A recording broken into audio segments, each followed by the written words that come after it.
There is a road in central France that has not changed much in 80 years. The hedgerows still press in from either side. The light still falls through the leaves in the same broken way it always has. And if you drive it slowly enough, on the right kind of quiet morning, you can almost convince yourself that nothing of consequence ever happened here. But something did happen here. Something that began as a military deployment and became, over the course of a single burning fortnight, one of the most disturbing chapters in the entire history of the Second World War. Not because of the scale of the killing, though the killing was considerable, and not because it was unique, though in certain ways it was, but because of what it reveals, about orders and the men who follow them, about the distance between military discipline and moral collapse, about how quickly a fighting force, trained, mechanized, considered elite by those who sent it, can cross a line from which there is no return. This is the story of the 2nd SS Panzer Division, Das Reich, and its march through France in the summer of 1944. Settle in. This one takes a while to tell, and it deserves to be told carefully. Before June of 1944, the name Das Reich carried a specific weight inside the German military apparatus. This was not a standard Wehrmacht formation. It had been forged in the ideological furnace of the SS, the Schutzstaffel, as a fighting division that was meant to embody everything the Reich believed about itself. Hardened on the Eastern Front, in conditions that broke other divisions entirely, it had bled and been rebuilt, bled again and been rebuilt again. By the time it was garrisoned in southwestern France in the spring of 1944, it was a scarred and reorganized force, partially refitted, partially rested, awaiting the event that everyone knew was coming and no one could predict precisely. That event arrived in the early hours of the 6th of June 1944, when Allied forces touched the beaches of Normandy. Das Reich received its orders to move north almost immediately. On paper, the deployment was straightforward. A powerful armored division with hundreds of vehicles, thousands of men, and some of the most capable tanks the Germans could field would drive roughly 600 kilometers north and reinforce the defensive line against the Allied beachhead before it could consolidate. Speed was the entire point. Every hour the Allies spent ashore without facing armored opposition was an hour they used to move men, vehicles, and material off the beaches and inland. The German High Command understood this. Das Reich understood this. The urgency was not lost on anyone. What happened instead was a journey that took more than 2 weeks and arrived too late to matter strategically, while leaving a trail of destruction across the French countryside that would be studied, prosecuted, and mourned for generations. This documentary will walk that road with you, all of it, from the division's origins in the 1930s, through its brutal education on the Eastern Front, through the quiet garrison months in France, through the chaos of mobilization after D-Day, through the ambushes and the sabotage and the escalating reprisals, through Toul, through Oradour-sur-Glane, through the arrival at Normandy, and the battles in the Bocage, through the closing of the Falaise pocket and the desperate breakout, through the crossing of the Seine and the disintegration of a division that had once been considered among the most formidable in the German military, and then through the decades of reckoning that followed. We are going to stay with the facts. That is important to say clearly, because this subject attracts mythology from multiple directions. The mythology of elite soldiering that some have tried to construct around units like this, and the equally distorting mythology that refuses any military analysis whatsoever. Both fail the history, and both fail the people who deserve to have this told honestly. What happened to Das Reich in France was a military story and a moral story, and neither half can be understood without the other. If you are new here, welcome. These documentaries are made for long nights and quiet hours, for the kind of listening that goes deep rather than fast. You do not need to take notes. You do not need to follow along with a map, though you are welcome to. You just need to settle somewhere comfortable and let the story come to you. If this is the kind of history you want more of, consider subscribing. There are many more hours of it waiting for you, and every chapter of the Second World War has something more to teach than the last account you heard. For those of you who have been here before, you know how this works. The lights are low, the night is long, and the past, when you listen to it carefully enough, is never as distant as we would like it to be. Das Reich. The name itself translates simply as the realm, or the empire, a name chosen not incidentally, but with deliberate weight. And the men who served in it carried that weight in ways they likely did not fully comprehend at the time. They were soldiers, formed inside one of the most totalitarian systems the modern world had ever produced, drilled in an ideology that located their enemies not just across military lines, but within the civilian populations of occupied territories. They were trained to see resistance not as a legitimate response to occupation, but as criminal activity deserving of extreme response.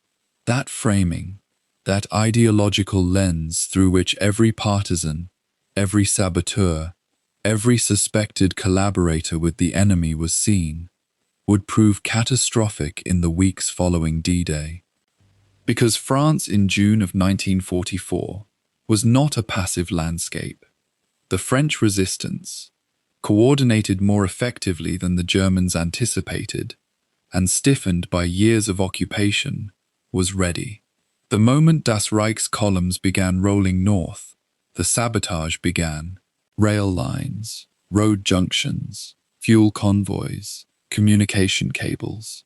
The resistance had been waiting for exactly this moment, and when it came, they executed their role with a competence that genuinely disrupted one of the most powerful armored divisions in the German order of battle.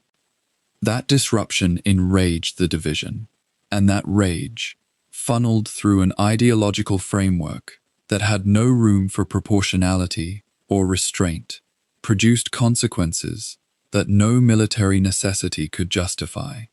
Tool. Oradour-sur-Glane. These are not footnotes.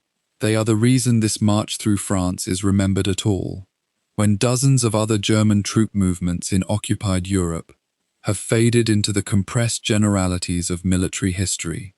The village of Oradour-sur-Glane still stands in France today, not rebuilt, not restored, but preserved exactly as it was left on the 10th of June, 1944. Roofless walls, rusted gate hinges, the remains of a church. The French government made a deliberate choice. Do not clean this up. Do not let it become something comfortable to look at. Let it remain as evidence. That choice tells you something about the weight of what happened there. This documentary will not flinch from that weight. It will also not reduce the entire history of the division to those 2 days, because to do so would be to misunderstand how the march unfolded, how military failure and moral failure fed each other, how a division that arrived too late to fulfill its strategic purpose had already destroyed its moral standing before it fired a single shot in Normandy. The road north, roughly 600 kilometers, 14 days late. That is where we begin. Before the march through France, before the villages fell silent and the smoke rose above the hedgerows, there was a formation. Not a nation mobilizing in panic, not a conscript army scraped together from reluctant civilians, but something far more deliberate, a force built with purpose, shaped by ideology and hardened by years of killing on a scale that Europe had never witnessed. The 2nd SS Panzer Division, which would come to be known by the name Das Reich, did not simply appear at the edge of a Normandy road in the summer of 1944. It was constructed, piece by piece, across nearly a decade of political violence, military expansion, and ideological indoctrination that transformed ordinary men into something the Reich regarded as its most prized military instrument.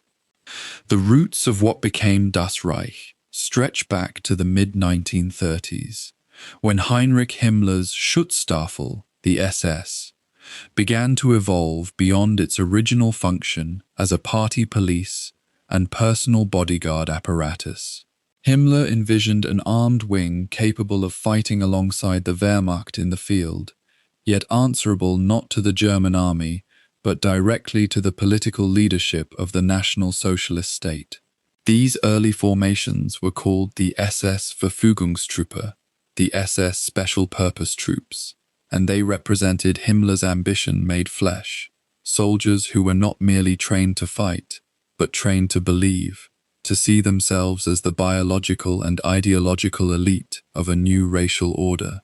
Selection was rigorous, in ways that went far beyond military aptitude. Height requirements, racial certification, political loyalty, all were scrutinized before a man was permitted to wear the uniform. Through the late 1930s, these formations absorbed recruits, expanded their training programs, and began to develop the organizational structure that would eventually make them battlefield capable. When Germany invaded Poland in September of 1939, elements of what would become Das Reich were already present on campaign, though not yet fully organized into the divisional structure that would follow. Poland gave these early SS formations their first experience of true warfare, movement under fire, supply logistics under pressure, the management of men who were frightened and exhausted. What Poland also gave them, less visibly but no less significantly, was a first exposure to the kind of occupation conduct that the SS practiced as doctrine, the targeting of civilians, the rounding of populations, the implementation of racial policy in conquered territory.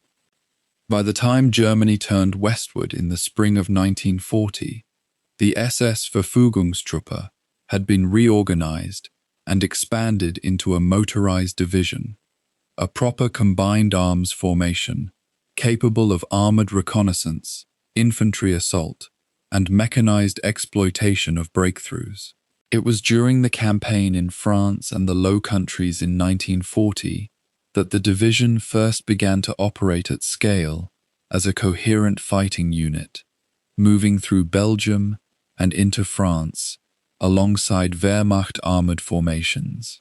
The speed of that campaign, the dramatic collapse of Allied resistance, the sense of an unstoppable German war machine rolling westward, all of this fed the division's growing sense of its own invincibility. Victory in the West was intoxicating, and for the men of what was now being called the Division Das Reich, it confirmed what their training had always told them. They were exceptional. But exceptional required a harder test, and that test came on the 22nd of June, 1941, when Germany launched Operation Barbarossa, the invasion of the Soviet Union, across a front that stretched for nearly 2,000 kilometers from the Baltic to the Black Sea. Das Reich was committed to that campaign almost from its opening hours. Attached to Army Group Center as part of the great armored spearhead that drove toward Moscow, the scale of the undertaking dwarfed anything the division had encountered before. The roads were poor or non-existent. The distances were almost beyond comprehension. The Red Army, though surprised and initially shattered in places, was enormous, and it did not stop fighting. For every formation destroyed, another seemed to materialize. For every town taken, the horizon revealed only more territory, more sky, more war. In the summer and autumn of 1941, Das Reich advanced with Army Group Center through Byelorussia and into the approaches of the Russian heartland. It fought in the drive towards Smolensk, in the encirclement battles that consumed Red Army formations by the hundreds of thousands, and in the grinding infantry engagements that followed, as German logistics began to strain under the weight of the campaign. The division performed with what German command regarded as distinction, but the performance came at a cost. Casualties mounted throughout the summer. By the time German forces were launching their final desperate thrust toward Moscow in the autumn, Operation Typhoon, the division was considerably weaker than it had been at the start. Winter clothing had not been adequately prepared. Equipment was failing in temperatures that dropped to levels many Western European soldiers had never experienced. The battle before Moscow in the winter of 1941 and 1942 marked something like an end of innocence for the division and for the German army as a whole. The Red Army launched a massive counteroffensive in December, striking at overextended and freezing German lines. Das Reich held its positions, but the effort cost the division heavily in men and material. What had seemed in the heady summer of 1941 like a war that might end before Christmas, instead revealed itself as something without a visible conclusion, a war of attrition in the East that would grind formations down, regardless of how elite their training or how fervent their ideology. The retreats of that terrible winter, the rearguard actions in snow and darkness, the loss of officers and experienced non-commissioned officers who could not easily be replaced. These were the experiences that began to form a harder, more brutal layer beneath the division's military identity. Through 1942, Das Reich continued operations in the Soviet Union, fighting in the broader southern theater as German strategy pivoted toward the oil fields of the Caucasus and the industrial city of Stalingrad. The division was increasingly a different formation from the one that had crossed the Soviet border more than a year before. Its original cadre of trained volunteers was being diluted by replacements drawn from a widening pool, and the Eastern Front itself was teaching lessons that no training exercise could replicate. Chief among those lessons was the complete dehumanization of the enemy. The ideological framing that had been built into the division from its earliest days, the characterization of Soviet soldiers and civilians alike as racially and politically subhuman, was not merely theoretical doctrine by this point. It had become operational reality. Prisoners were treated with extraordinary brutality. Partisan actions behind German lines were met with reprisals of a severity that Wehrmacht, conventional formations, sometimes documented with alarm. It would be wrong to reduce Das Reich purely to its crimes, without acknowledging the military reality the division inhabited on the Eastern Front. The conflict in the Soviet Union was, from its opening days, prosecuted by German command in a manner explicitly designed to fall outside the boundaries of conventional warfare. The Commissar Order, issued before Barbarossa, directed that Soviet political officers captured in battle were to be executed summarily. The criminal orders that governed the conduct of German forces in the East created an environment in which atrocity was not aberration, but policy. Das Reich existed within that environment, absorbed its logic, and carried it as part of its institutional character. When the division would eventually move westward, it would carry that character with it. By the end of 1942 and into early 1943, the strategic situation in the East had fundamentally shifted. Stalingrad fell in catastrophic defeat for German forces in February of 1943, and the broader German position in the Soviet Union was increasingly precarious. Das Reich, which had been fighting continuously for the better part of 2 years, was by this point a shroud of its original strength in terms of experienced personnel, though it had been built up mechanically with new equipment, including Panzer IV tanks, and, eventually, the formidable Panther and Tiger variants. that would give German armored formations their last genuine tactical edge. The division participated in the German recapture of Kharkov in the spring of 1943, one of the last major German offensive successes in the East, and then, in the catastrophic failure of Operation Citadel, the Kursk offensive of July 1943, which consumed German armored reserves on a scale from which they would never fully recover.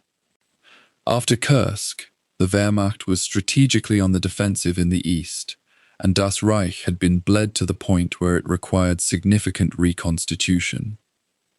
The decision was made to withdraw the division from the Eastern Front and redeploy it to occupied France, where it could rebuild, refit, and prepare for whatever the Western theatre might demand. The men who made that journey westward in the autumn and winter of 1943 were not the same men who had crossed into the Soviet Union more than 2 years before.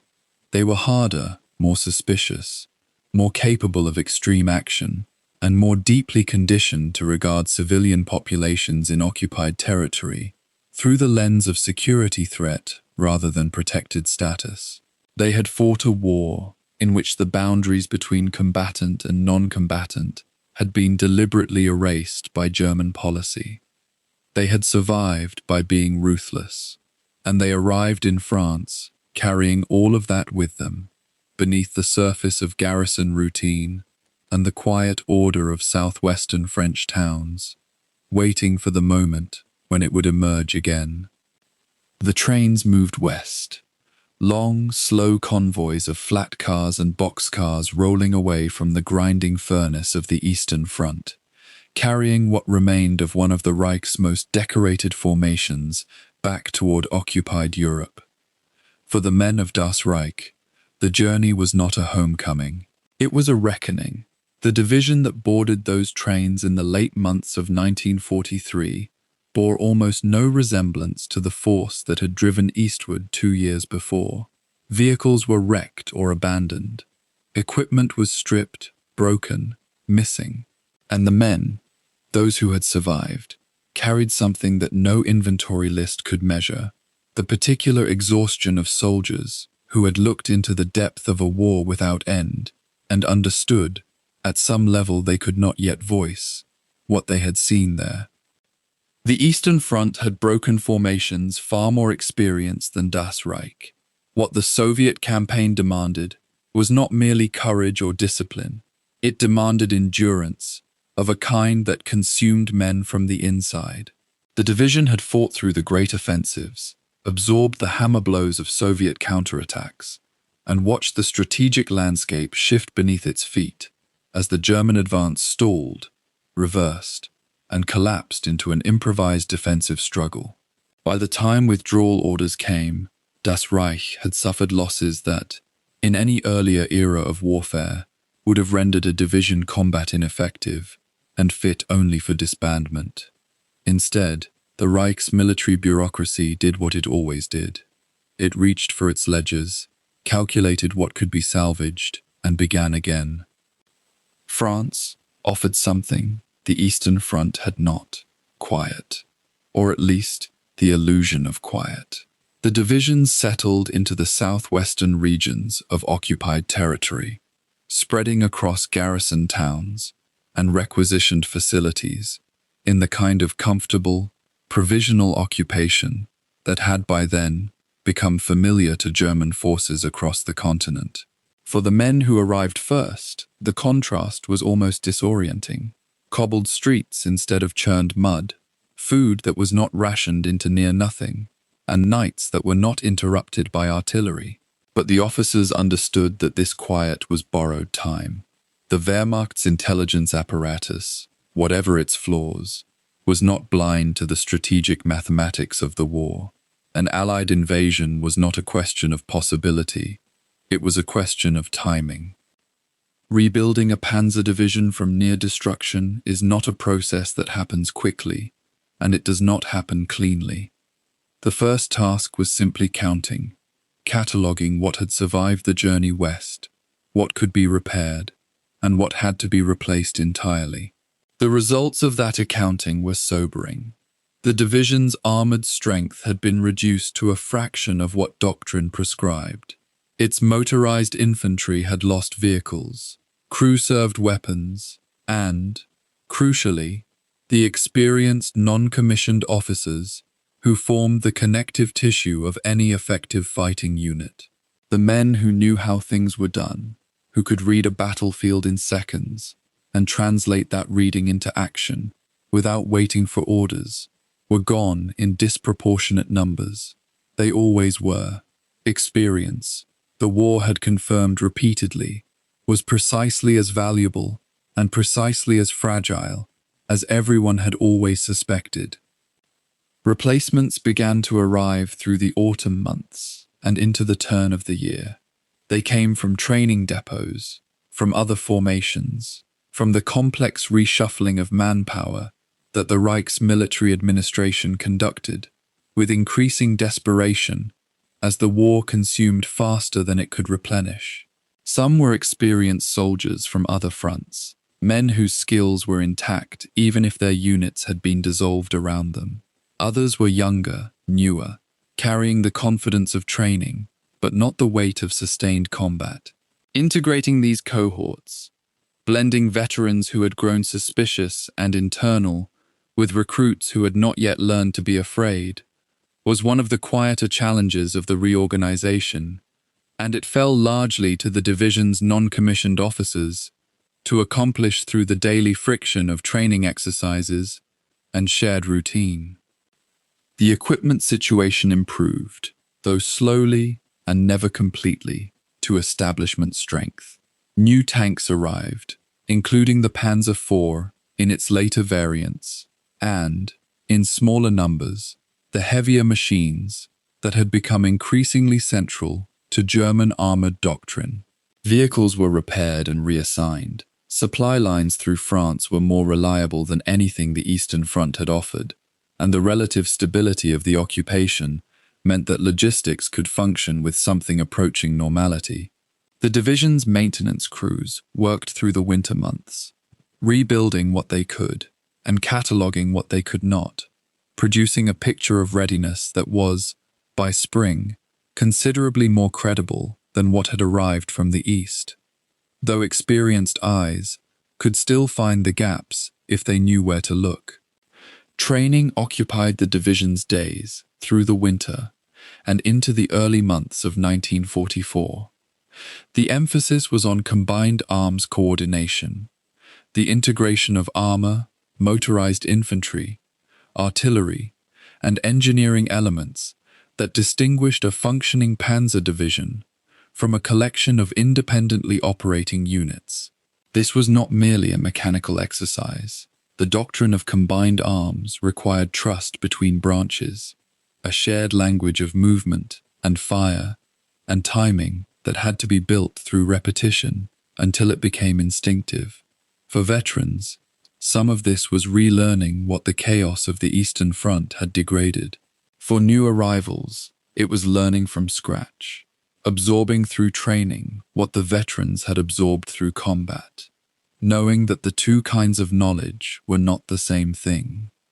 The division's senior officers were not passive administrators during this period. Planning occupied a significant portion of their attention, not the detailed operational planning that would come later, but the preliminary work of understanding the terrain and circumstances they would likely face. France's road network, its geography, its distance from the anticipated invasion zones in the north. All of this entered the calculus of preparation. Allied air power was a factor that received particular attention. By early 1944, German forces across occupied Europe had accumulated enough experience of Allied fighter bombers to understand that daylight movement of armored columns was a fundamentally different proposition from what had been possible even a year before. Any northward movement, when it came, would have to account for skies that could turn hostile with very little warning. The question of the resistance complicated the occupation in ways that went beyond mere inconvenience. In southwestern France, the networks of the French resistance had been building their capabilities through the occupation years, and by early 1944, they represented a genuine intelligence and logistics threat that German security forces had never fully suppressed. Das Reich's garrison responsibilities brought its units into occasional contact with this reality. Reports of sabotage, of weapons caches, discovered and not discovered, of sympathizers embedded in the civilian population in proportions that were impossible to determine with accuracy. The division was not primarily a security force, and its engagement with the resistance during the garrison months was intermittent. But the friction was there, noted in reports, factored into planning, contributing to an atmosphere of guarded tension that lay beneath the surface quiet of occupied France. There was also the question of what the division was being rebuilt for. No one needed to announce it explicitly. The logic of the strategic situation was plain enough. If Allied forces landed, and the probability of that landing increased with every week of 1944 that passed, the armoured reserves held in France would be among the critical instruments of the German response. Das Reich, once rebuilt, would almost surely be committed to any major engagement in the West. The men understood this at varying levels of explicitness. For the veterans, it was one more deployment, one more front, one more calculation of odds that they had long since stopped making, consciously, because the habit of survival had replaced the habit of planning for the future. For the newer men, it was the approaching test against which all their training would be measured. By the early weeks of 1944, Das Reich had achieved something that might, with appropriate qualifications, be described as readiness. It was not the readiness of a fully restored division, operating at establishment strength, with a complete complement of experienced personnel. The gaps were still there, in manpower depth, in the irreplaceable currency of combat experience, in the heavy equipment allocations that never quite reached their prescribed levels. But the division could move, could fight, could execute combined arms operations with the coherence that the doctrine required. The machinery of reconstruction had done what it was designed to do, taken a shattered formation and produced something deployable from the wreckage. Whether that something would prove sufficient for what was coming was a question that France, and the summer ahead, would answer. What the reorganization could not rebuild, what no training cycle, no equipment allocation, no integration of replacements could restore, was the particular character that the Eastern Front had burned into the division's institutional identity. Das Reich had been formed by campaigns of extraordinary violence, had operated within a framework of ideological war that blurred the boundaries between combatant and civilian, and had absorbed the lesson, written in experience rather than doctrine, that extreme measures were a recognized instrument of military practice. That inheritance traveled west with the veterans. It shaped the culture of the reorganizing division in ways that no observer at the time could fully measure, and no subsequent accounting could entirely undo. The quiet months in France were real. The preparation was real, but underneath both, something else was real too, something that the march northward would eventually make visible to the world. There is a particular kind of silence that occupies a soldier's life between wars within a war. Not the silence of peace, nor the hollow quiet after bombardment, but something in between, a measured, watchful stillness that hums with unspoken anticipation. For the men of Das Reich, the winter months of 1943 into 1944 carried exactly that quality. They had come west from the Eastern Front as survivors, reorganized in the French countryside, and now they were asked to wait.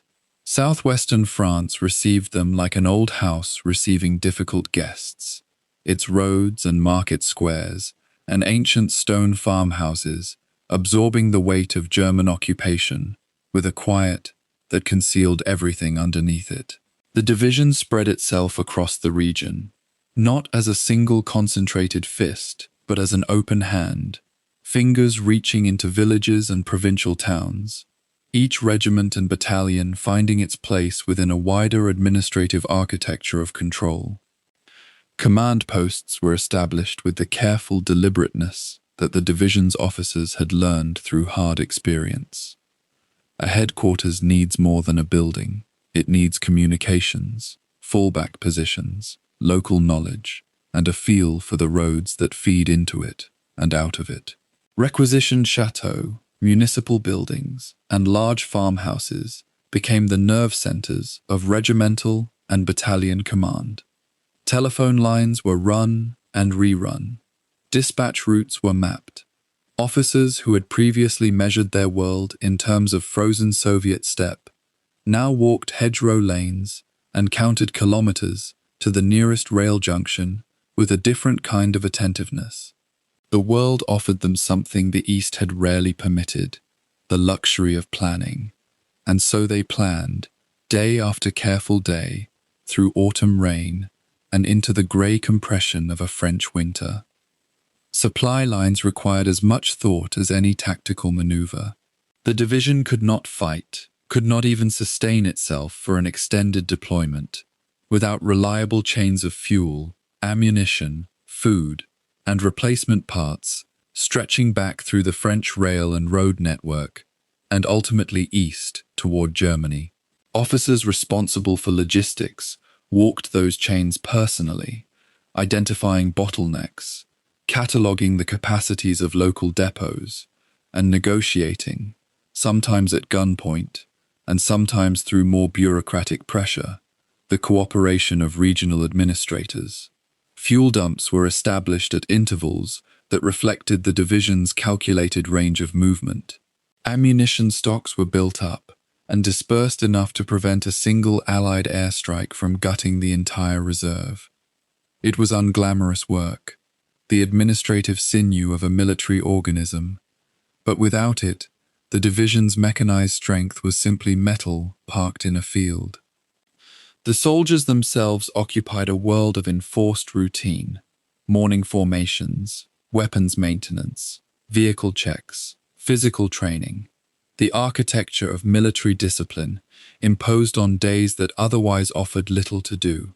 There were exercises conducted across the local countryside, units moving through farm tracks and along river crossings, practicing the kind of rapid deployment that their commanders anticipated would be demanded of them once the invasion came, because by this point, no serious German officer believed the invasion would not come.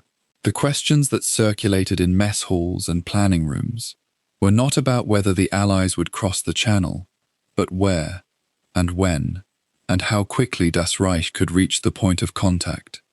Those were the variables that the officers turned over in their minds during the long evenings of that waiting winter.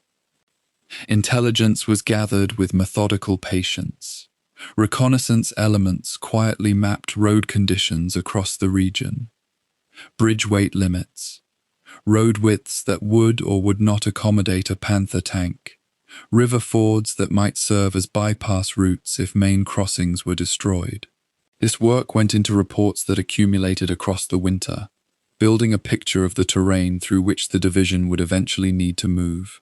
Officers also tracked what they could learn about Allied intentions, filtered through German military intelligence and high command communications. Speculation ran toward the Pas de Calais as the most likely landing zone, a reasonable deduction given geography, and planning was calibrated accordingly, with the assumption that a northeastern march would be faster and more likely than a northwestern one toward Normandy.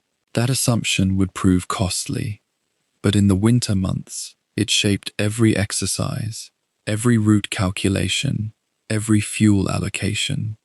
Relations with the local French population existed in a state of careful, layered tension.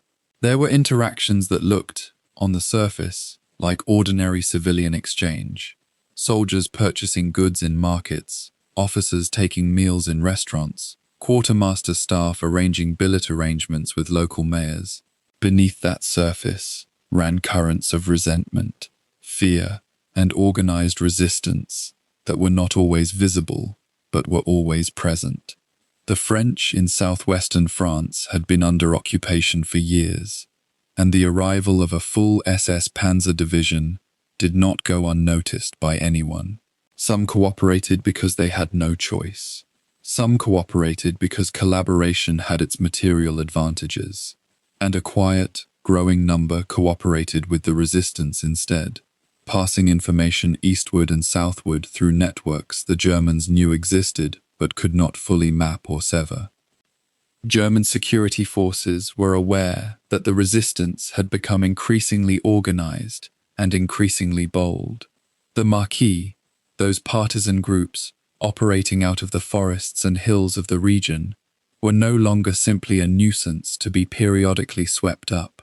They were becoming a structured threat, receiving supply drops from Allied aircraft, training with improved weapons, and building the kind of leadership and communications infrastructure that could coordinate real operational interference. Das Reich's intelligence and security elements monitored this development with growing unease.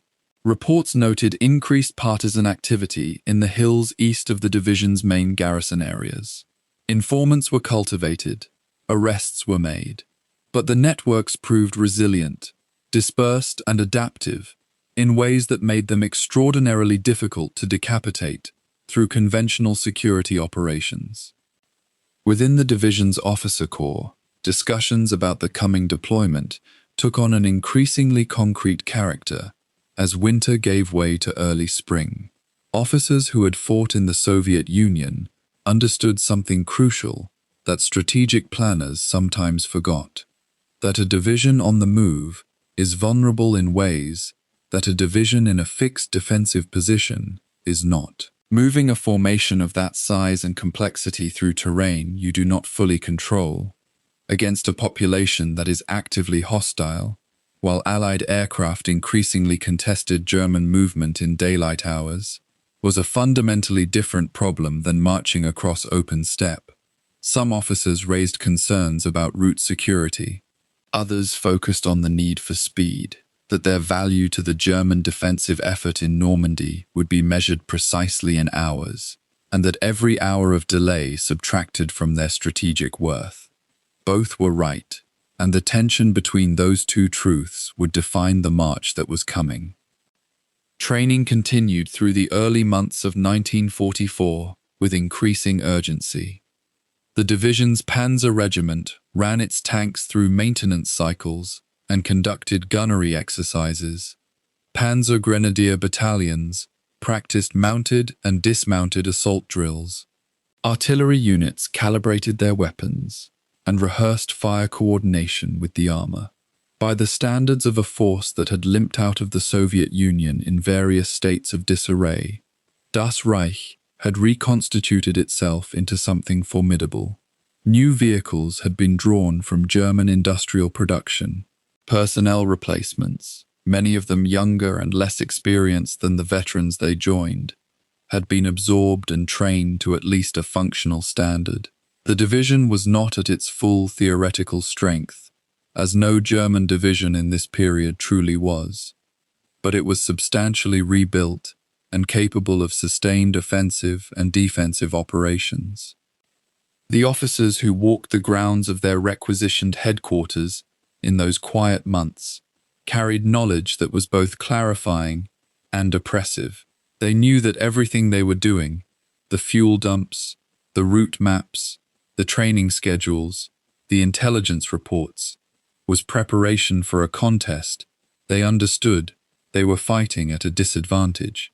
German industry could not match Allied production. German manpower reserves were being consumed faster than they could be replenished.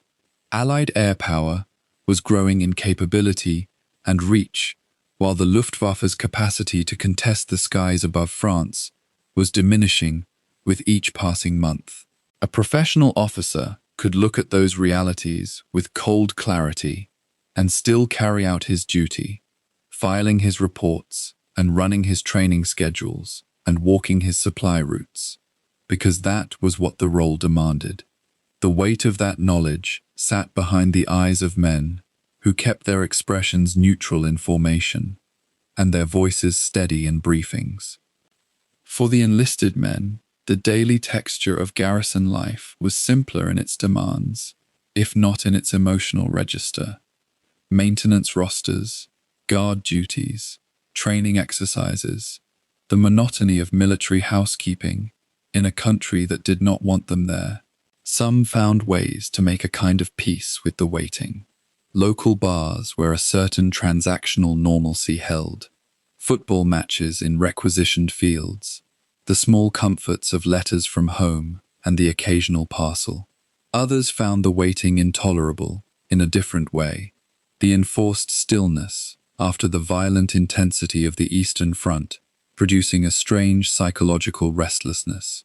Veterans who had survived Kursk or the winter fighting before Moscow looked at the French countryside and understood that it was temporary, that the calm was not a destination but a suspension, and that whatever came next would shatter it completely. By the late spring of 1944, the entire character of the garrison period had shifted. The waiting had a different quality now, tighter and more pointed, like a cable pulled taut. Intelligence from multiple sources suggested that Allied preparations on the English coast had reached a critical mass. Air raids against French infrastructure, rail junctions, bridges, road networks, increased in frequency and intensity, a clear operational signal to anyone paying attention. German High Command cycled through alerts, raised states of readiness, and then stood them down again as weeks passed without the expected invasion materializing. The division remained in place, coiled and loaded, waiting for the order that everyone knew was coming. When it finally arrived, in the early hours of that June morning, it found Das Reich exactly where it had spent the winter, prepared, watchful, and fundamentally uncertain about what lay between its garrison billets and the battlefield it had been rebuilt to reach. The night of the 5th of June 1944 passed quietly across the rolling garrison towns of southwestern France. In the billets and command posts where Das Reich's officers slept, there was no premonition of catastrophe, only the ordinary rhythms of an occupied territory settling into another watchful night. Sentries walked their posts. Mechanics slept beside half-serviced vehicles. The radio operators on overnight duty monitored the usual traffic, the frequencies carrying nothing unusual, nothing that demanded a shaking awake of sleeping commanders. Across the English Channel, however, more than 5,000 ships were already moving through the dark, carrying the weight of the largest seaborne landing in the history of warfare. The men aboard those vessels did not sleep. They checked their equipment and seasickness bags and thought of the beaches ahead. Neither world, the sleeping garrison and the approaching armada, yet knew how completely they were about to collide. The first fragmentary reports reached German signals networks in the early hours of the 6th of June. Paratroopers had landed behind the Normandy coast. That much was clear. What was not clear, in those first confused hours, was what exactly this meant. German High Command had spent months debating the likely invasion zone, and the consensus, carefully cultivated by Allied deception operations, remained fractured and uncertain. Field Marshal Erwin Rommel was not even at his post. He had traveled to Germany for a family occasion. The Supreme Commander in the West, Field Marshal Gerd von Rundstedt, was operating with partial information. And crucially, the Panzer divisions that could have driven hard into the beachhead before it consolidated, including Das Reich, stationed hundreds of kilometers to the south, were held under Oberkommando der Wehrmacht authority, meaning Hitler himself had to authorize their release. That authorization would not come quickly. In the hours that mattered most on the morning of the 6th of June, the armored force that might have threatened the Allied toehold sat waiting for orders that moved through a command chain paralyzed by its own caution and the Führer's insistence on personal control. At divisional headquarters, the news arrived, like a current running through a building, felt before it was fully understood. The first information was fragmentary: landings somewhere on the Normandy coast, airborne drops in the night, naval gunfire heard by units stationed far to the north. For the commanders of Das Reich, the immediate question was not whether this was the invasion, but where the division would be directed and when. The division had spent months preparing precisely for this moment.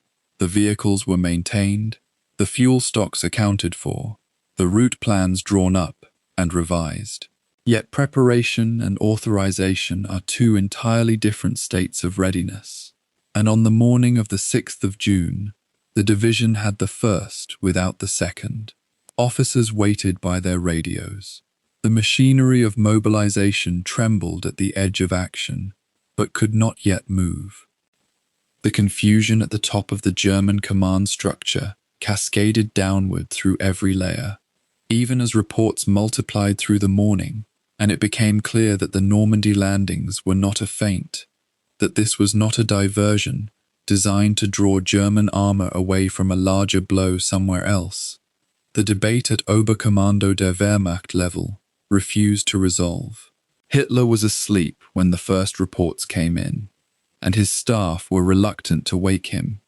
When he did rise, later in the morning, his initial reaction was one almost of satisfaction. The invasion had finally come, and now it could be destroyed on the beaches before it took root. This confidence, misplaced and almost immediately eroded by the reality of what was unfolding in Normandy, would nonetheless delay the release of armored reserves for hours that the Germans could never recover. The Panzer divisions, including Das Reich, remained frozen in their positions, while the Allies consolidated the beachhead, and the window for a decisive armored counterattack narrowed with every passing hour. When the orders finally began moving through the system, their content reflected the accumulated confusion of the morning. Das Reich was directed northward, that was clear enough, but the precise route, the sequence of movement, and the coordination with other units moving through the same road networks required planning and communication that took time to establish under the pressure of urgency. The division's quartermaster staff worked through the afternoon confirming fuel allocations and calculating column distances. Regimental and battalion commanders received their movement orders and translated them into the 1,000 small instructions that put a mechanized division on the road.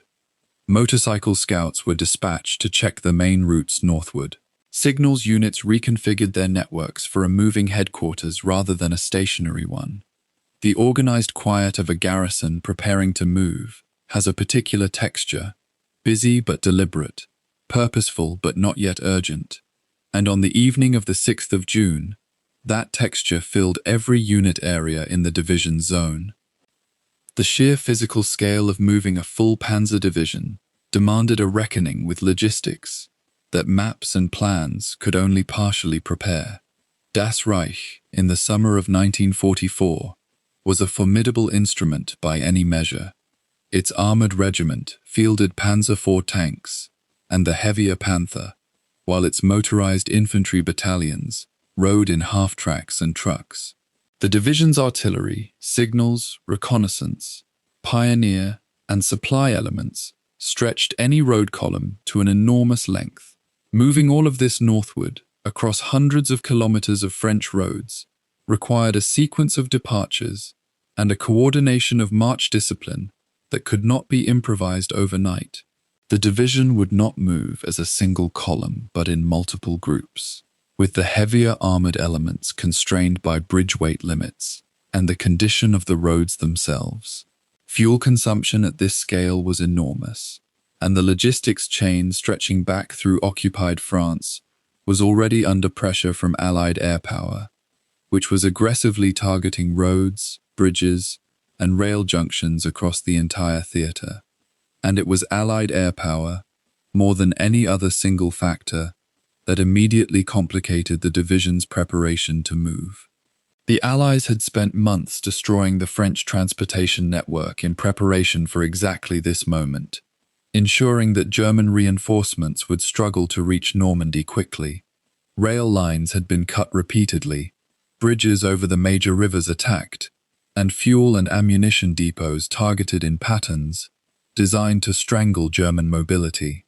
For Das Reich, a division that had trained and prepared to drive rapidly to the point of decision, the reality of operating under sustained aerial observation and interdiction introduced a constraint that no amount of mechanical readiness could overcome. Movement in daylight invited attack. Columns were forced to break up and disperse. Routes had to be reconsidered.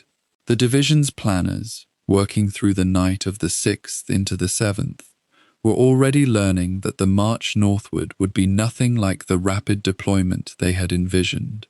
Within this picture of disruption and controlled urgency, the human dimension of the division's mobilization played out in the quieter registers. Soldiers who had spent months in garrison, settled into routines, familiar with local roads, accustomed to the relative safety of southwestern France, now packed their equipment and made the mental adjustments that soldiers always make before moving toward a battle. For many of the division's newer recruits, men who had arrived during the reorganization of the preceding year, this would be their first experience of sustained combat. For veterans who had survived the Eastern Front, men whose understanding of modern war was shaped by the staggering scale and violence of the Soviet campaigns, Normandy represented a different kind of challenge.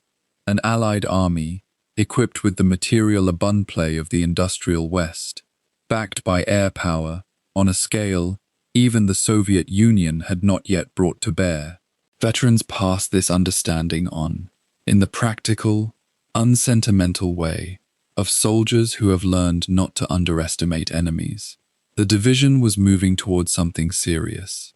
Everyone who had been in serious fighting before understood this, even if they did not say it plainly. Through the 6th and into the 7th of June, the mobilization continued its methodical progress. Units that had been dispersed across the garrison zone began concentrating toward their assigned start lines and road networks. Vehicles that had been parked under camouflage netting were checked a final time, fueled, armed, and positioned in their march order. Communications nets were tested over the routes the column would follow. The division's medical units, always the quiet shroud of a fighting formation, prepared their equipment and confirmed the locations of field stations along the projected route.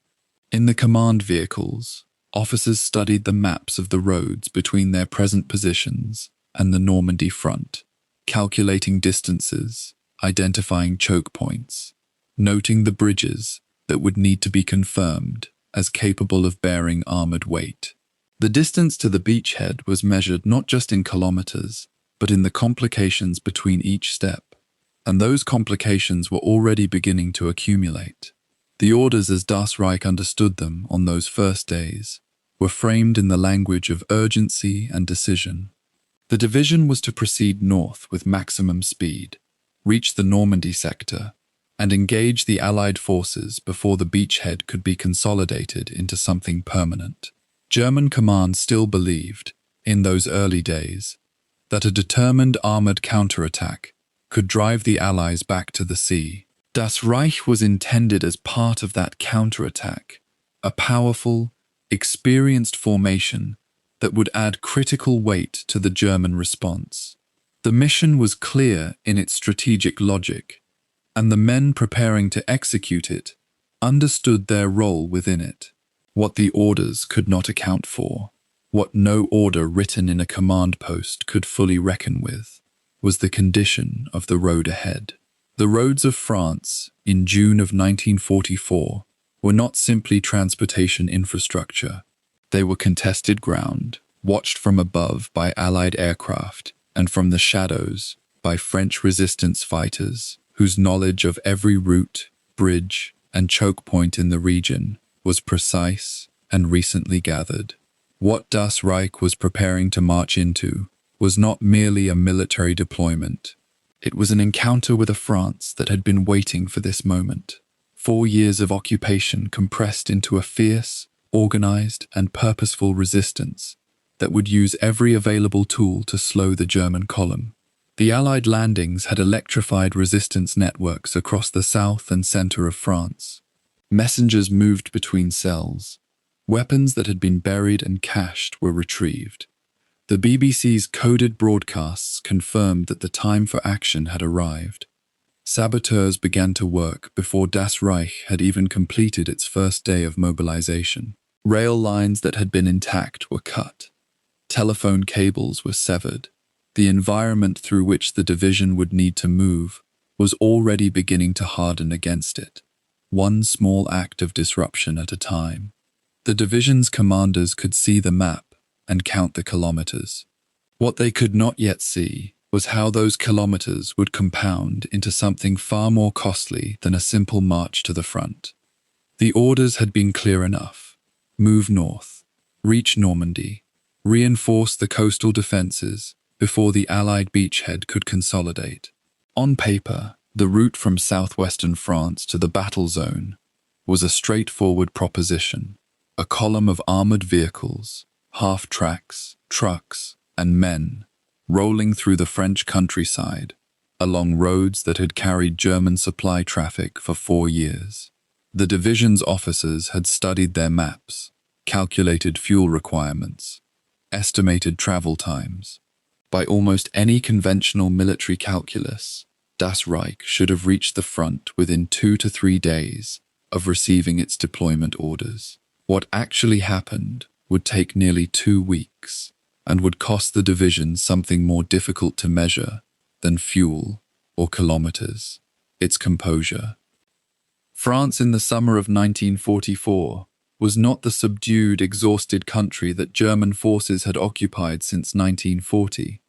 Beneath the surface of compliance that the occupation had enforced, another France had been organizing, training, and waiting. The French resistance, known to its members and supporters by the name the Maquis, a term drawn from the scrubland where fugitives had historically hidden, was not a single unified force, but a web of overlapping networks, cells, and regional commands. Some operated under the direction of General de Gaulle's Free French headquarters in London. Others answered to communist-aligned political movements. Still others were local in character, tied to specific towns, valleys, or forested ridgelines. What bound them together in June of 1944 was the knowledge, received through clandestine radio transmissions and the visible evidence of contrails and aircraft overhead, that the moment they had prepared for had finally arrived. The Maquis had been told to expect the invasion. Coded messages broadcast through BBC radio programs had carried pre-arranged signals to resistance networks across France, triggering prepared plans for sabotage and disruption.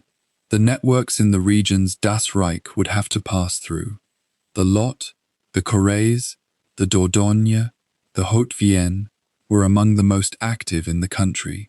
They had spent months mapping German garrison locations, identifying vulnerable points on roads and rail lines, stockpiling weapons dropped by Allied aircraft, and rehearsing the tactics of harassment. When Das Reich began to move, these networks did not react in haste or confusion. They responded according to plans that had been prepared for exactly this contingency. The Germans were moving north. The Maquis intended to make certain that north remained a very long way away. The rail network was the first and most significant target. A division of Das Reich's size could not sustain itself without continuous resupply, and much of that resupply, fuel, ammunition, spare parts, food, was meant to flow forward along the rail lines that threaded through the region. Resistance saboteurs, operating in small teams at night, hit those lines with precision. Tracks were cut, bridges were damaged, and signaling infrastructure was attacked at multiple points along the routes the Germans depended upon. In some cases, The sabotage was so thorough and so quickly executed that German repair crews had barely addressed one break before word arrived of another. The effect was cumulative and corrosive. Rolling stock that should have been carrying supplies north sat idle or detoured onto longer, less efficient routes. Units that expected fuel deliveries at a given time and place found themselves waiting, engines idling, schedules dissolving, while the men who had sabotaged the means of delivery had already melted back into the countryside. Road movement, which became the necessary alternative, brought its own complications. The roads of rural France in this period were not built for armoured columns. Many were narrow, winding routes designed for farm carts and horse-drawn traffic, not for the width and weight of German half-tracks and tank transporters. Moving a formation of Das Reich scale along these routes required constant management, vehicles backing up around tight corners, bridges inspected, and sometimes reinforced before heavy equipment could cross. Columns stretched thin over long distances, because the roads would not permit the kind of concentrated movement that military planners preferred. And into these already difficult conditions, the resistance introduced the most basic and effective tool of asymmetric warfare, the mine. Buried in roadways, concealed beneath the surface of dirt tracks, placed at culverts and at the approaches to bridges, mines cost the advancing column time, out of all proportion to their material cost. A single mine might destroy a vehicle, wound several men, and halt an entire column for hours, while engineers swept the road ahead. Every destroyed vehicle had to be pushed or dragged clear of the route before movement could resume. Every mine found, or not found in time, reinforced the caution with which column commanders ordered their drivers to proceed. Speeds dropped, spacing between vehicles increased. Scouts were pushed further ahead, moving on foot in conditions where armored reconnaissance had been assumed. The column that had planned to move quickly was moving carefully now, and careful movement through contested terrain is slow movement by definition. Ambushes came in different forms and at different scales. Some were small, a handful of Marquis fighters, armed with weapons, dropped by Allied aircraft, positioned above a road bend and opening fire on the lead vehicles of a passing convoy, before withdrawing into the forest, before any German response could be organized. Others were more coordinated, involving larger groups, pre-positioned obstacles, designed to stop a column at a point where gunfire could be brought to bear from multiple angles. The German response to these ambushes followed a pattern that would become deeply familiar over the course of the march. Dismount, secure the flanks, attempt to pursue the attackers into the terrain, where the attackers had every advantage and the Germans had none. The French fighters knew the ground, they knew the paths, the gullies, the farmhouses of sympathetic families, the hiding places that had been identified and memorized over months. The Germans, pushing through unfamiliar territory under pressure, rarely caught them. Communication was another weapon the resistance wielded with considerable effect. Throughout the region, networks of observers, many of them ordinary civilians, farmers, shopkeepers, railway workers, tracked German movements and passed information along to Marquis commanders. When a German column stopped to refuel, when it detoured around a damaged bridge, when it camped for the night in a particular village or field, that information traveled through the resistance network and often reached Allied headquarters in the United Kingdom. From there it shaped decisions about where to concentrate Allied air power, which road junctions to target, and how to further disrupt German logistics across the region. Das Reich was not merely fighting the Maquis, it was fighting inside an intelligence environment in which everything it did was being observed and reported. The pace of the advance, which had been expected to be measured in days, began to stretch into something else entirely. Columns that should have covered roughly 400 kilometers in 2 or 3 days, were averaging fractions of that progress. Officers who had commanded the division through the mechanized campaigns of the Eastern Front, where speed and shock had been decisive, now found themselves grinding through the same 20 or 30 kilometers of French countryside day after day, never certain what the next bend in the road might conceal. The frustration was not merely professional. It was a particular kind of helplessness, the experience of a heavily armed, highly trained military force, unable to bring its power to bear against an enemy that refused to stand still and be defeated. There were moments of conventional success. German security units did catch and engage Maquis groups on several occasions, and the resistance paid a serious price in fighters killed or captured during the days of the march. The Maquis had not been built or equipped to fight regular engagements against armored units, and in any direct confrontation on open ground, the outcome was not in doubt. But direct confrontation on open ground was precisely what the resistance was organized to avoid. Its effectiveness lay not in winning battles, but in making the German advance expensive and slow, in converting a mechanized march into an exhausting, resource-draining crawl through a landscape that offered no clear front line and no identifiable enemy headquarters to capture or destroy. Intelligence gathering worked in both directions, though the Germans operated at a severe disadvantage in this domain.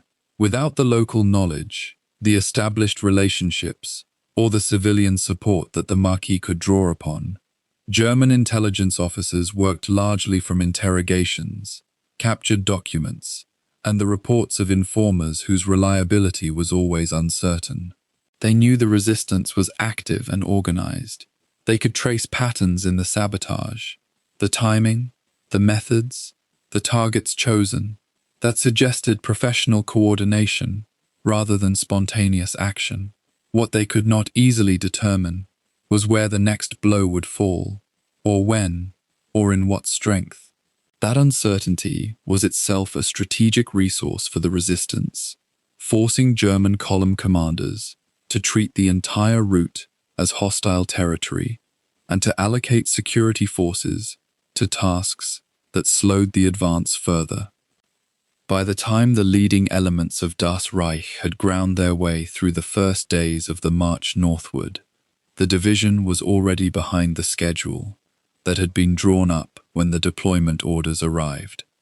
The Normandy front was not waiting for it. Allied forces were landing reinforcements, establishing supply lines of their own, and pushing inland from the beaches every hour that Das Reich spent nursing damaged vehicles along mined roads and chasing fighters who vanished into the tree lines. The division was still a formidable fighting force. Its tanks, its artillery, its experienced officers and soldiers remained largely intact. But the resistance had accomplished something that no amount of combat power could easily reverse. It had stolen time, and in the calculus of the Normandy campaign, time was the one resource that Germany could afford to lose least of all. The roads through the Limousin were old roads. They wound through limestone hills and dense oak forests, past farmhouses with shuttered windows, and villages where the church bells had long since stopped ringing on time. For the soldiers of Das Reich rolling northward through this countryside, in the first days after the 6th of June 1944, the land looked quiet. It was not quiet. Beneath the surface of every hedgerow and behind every stone wall, a network of men and women watched, counted, and reported. The French resistance in this region had been building for years, and by the time the division entered the Limoges area, it was ready. The Germans were moving into a trap they could not see, laid not with metal and explosive alone, but with patience and organization. The Limoges region sat at the heart of what the resistance had quietly claimed as contested territory. The Maquis, the rural guerrilla fighters who had retreated into the hills and forests of south-central France, were not a ragged, disorganized mob, They had weapons supplied by Allied aircraft, communications maintained by couriers and radio operators, and a command structure that understood the strategic value of what was passing through their territory. A Panzer division on the move was not an abstraction to them.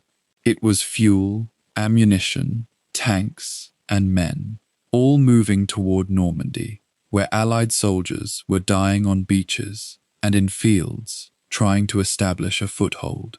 Every hour Das Reich could be slowed was an hour of strategic value. The Marquis understood this with absolute clarity.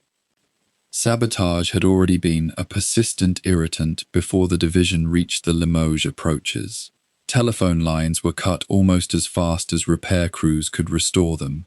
Small bridges on secondary roads were found damaged or destroyed, forcing convoys to detour and slowing the movement of heavy vehicles. The fuel calculations that had been made for the march north were already straining under the reality of longer routes and idle engines. What intensified as Das Reich pushed deeper into the region was the coordinated nature of the interference, the sense that attacks were not random, but deliberate, timed, and directed at the most vulnerable points in the column.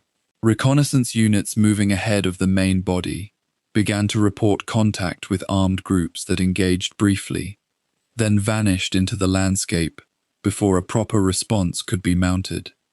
For the officers directing the march, the situation was maddening in a very specific way. They were not facing a conventional enemy that could be fixed, flanked, and destroyed. Every attack came from a direction that was empty when they turned to face it. Every informant proved unreliable or too late. The orders from higher command were urgent. The division was needed in Normandy, where the Allied lodgment was expanding and German defensive lines were under enormous pressure. Speed was not simply desirable, it was operationally essential. And yet, speed was precisely what the resistance was denying them. The psychological pressure on unit commanders compounded daily as reports of ambushes, destroyed vehicles, and missing soldiers accumulated alongside the reminder that every kilometer gained came at a cost no one had planned for. Supply convoys became particular targets. A lorry carrying fuel or ammunition was a more valuable target than a single armored vehicle, and the Marquis knew it. Smaller German detachments sent to escort supply columns or to secure crossroads found themselves in sharp, violent exchanges with fighters who had chosen their ground carefully. The resistance fighters were not trying to stand and hold terrain. They were trying to bleed the advance, to consume time, fuel, and German attention in engagements that produced no decisive result, but collectively added hours and days to what should have been a relatively straightforward road movement. The arithmetic of this strategy was brutal in its simplicity. Every ambush that forced a convoy to halt and reorganize was another delay. Dozens of such halts, multiplied across multiple columns, translated into a schedule that was slipping irreversibly. The response from Das Reich escalated in proportion to the frustration. Search operations were launched into villages near reported Marquis activity. Roadside checkpoints multiplied, and their procedures grew harsher. Suspected collaborators with the resistance were detained. In some cases, the detentions did not end in release. The logic that was being applied, that civilian communities were either harboring or actively supporting the fighters, contained a fatal ambiguity, because it was sometimes true and sometimes not. And the soldiers making these determinations were men under enormous operational stress, carrying weapons, and operating under standing orders about partisan warfare that left significant room for severity. The distinction between a community that had sheltered a Marquis unit and a community that had merely failed to report one was collapsing under the pressure of the march. There was a deeper ideological current running beneath the tactical response. The soldiers of Das Reich were not ordinary German army conscripts. Though by this stage of the war, the division contained a wider mix of personnel than its founding generation. The institutional culture of the Waffen-SS had always framed partisan resistance in particular terms, not as legitimate military opposition, but as a form of criminal subversion that existed outside the protections of conventional warfare. This framing had been applied with catastrophic consequences on the Eastern Front, where anti-partisan operations had served as cover for mass murder of civilians. The division was not arriving in France without that history. It carried the habits and the permissions of the Eastern Front inside it, and the ambushes and the sabotage were being filtered through a lens that had already been ground to a specific shape by years of brutal occupation warfare. What was changing in the Limoges region was not simply the intensity of resistance activity, but the speed with which the division's internal calculus was shifting toward maximum severity as the default response. In the early stages of the march, there had been some differentiation, some attempt to identify actual combatants, some procedural restraint. That restraint was eroding. The pressure of the operational timeline, the cumulative anger of soldiers watching comrades killed from ambush, and the institutional permission to treat partisans and their supporters as outside the law were combining into something increasingly dangerous. The march through France was becoming, in its moral character, more and more like the Eastern campaigns the division had left behind, and the civilians of the Limousin were beginning to pay that price. Individual villages in the region began to register the weight of this shifting approach. Germans arrived looking for weapons, for suspects, for information. When they did not find what they were looking for, or when they found traces of resistance presence, the response fell on the community, regardless of individual culpability. The fear that had existed in this region since the occupation began deepened into something more immediate and personal. People who had tried to remain uninvolved found that neutrality was not a position the advancing column was prepared to accept. The division's march was inscribing itself in the memory of the Limousin not as the movement of an army through a landscape, but as a series of encounters that left specific human damage behind them. The resistance did not stop. This is worth understanding clearly, because it speaks to the determination of the people involved. They knew what reprisals looked like. They had seen the consequences of German anti-partisan operations in France, and had heard of far worse from the East. And yet the ambushes continued, the sabotage continued, the reporting continued. Marquee units that were forced to scatter by German sweeps reassembled and resumed operations. Communications that were disrupted were restored through different channels. The strategy of delay was being pursued at genuine personal cost by men and women who understood they were placing themselves, and sometimes their communities, in mortal danger. The decision to keep fighting was not made in ignorance of the consequences.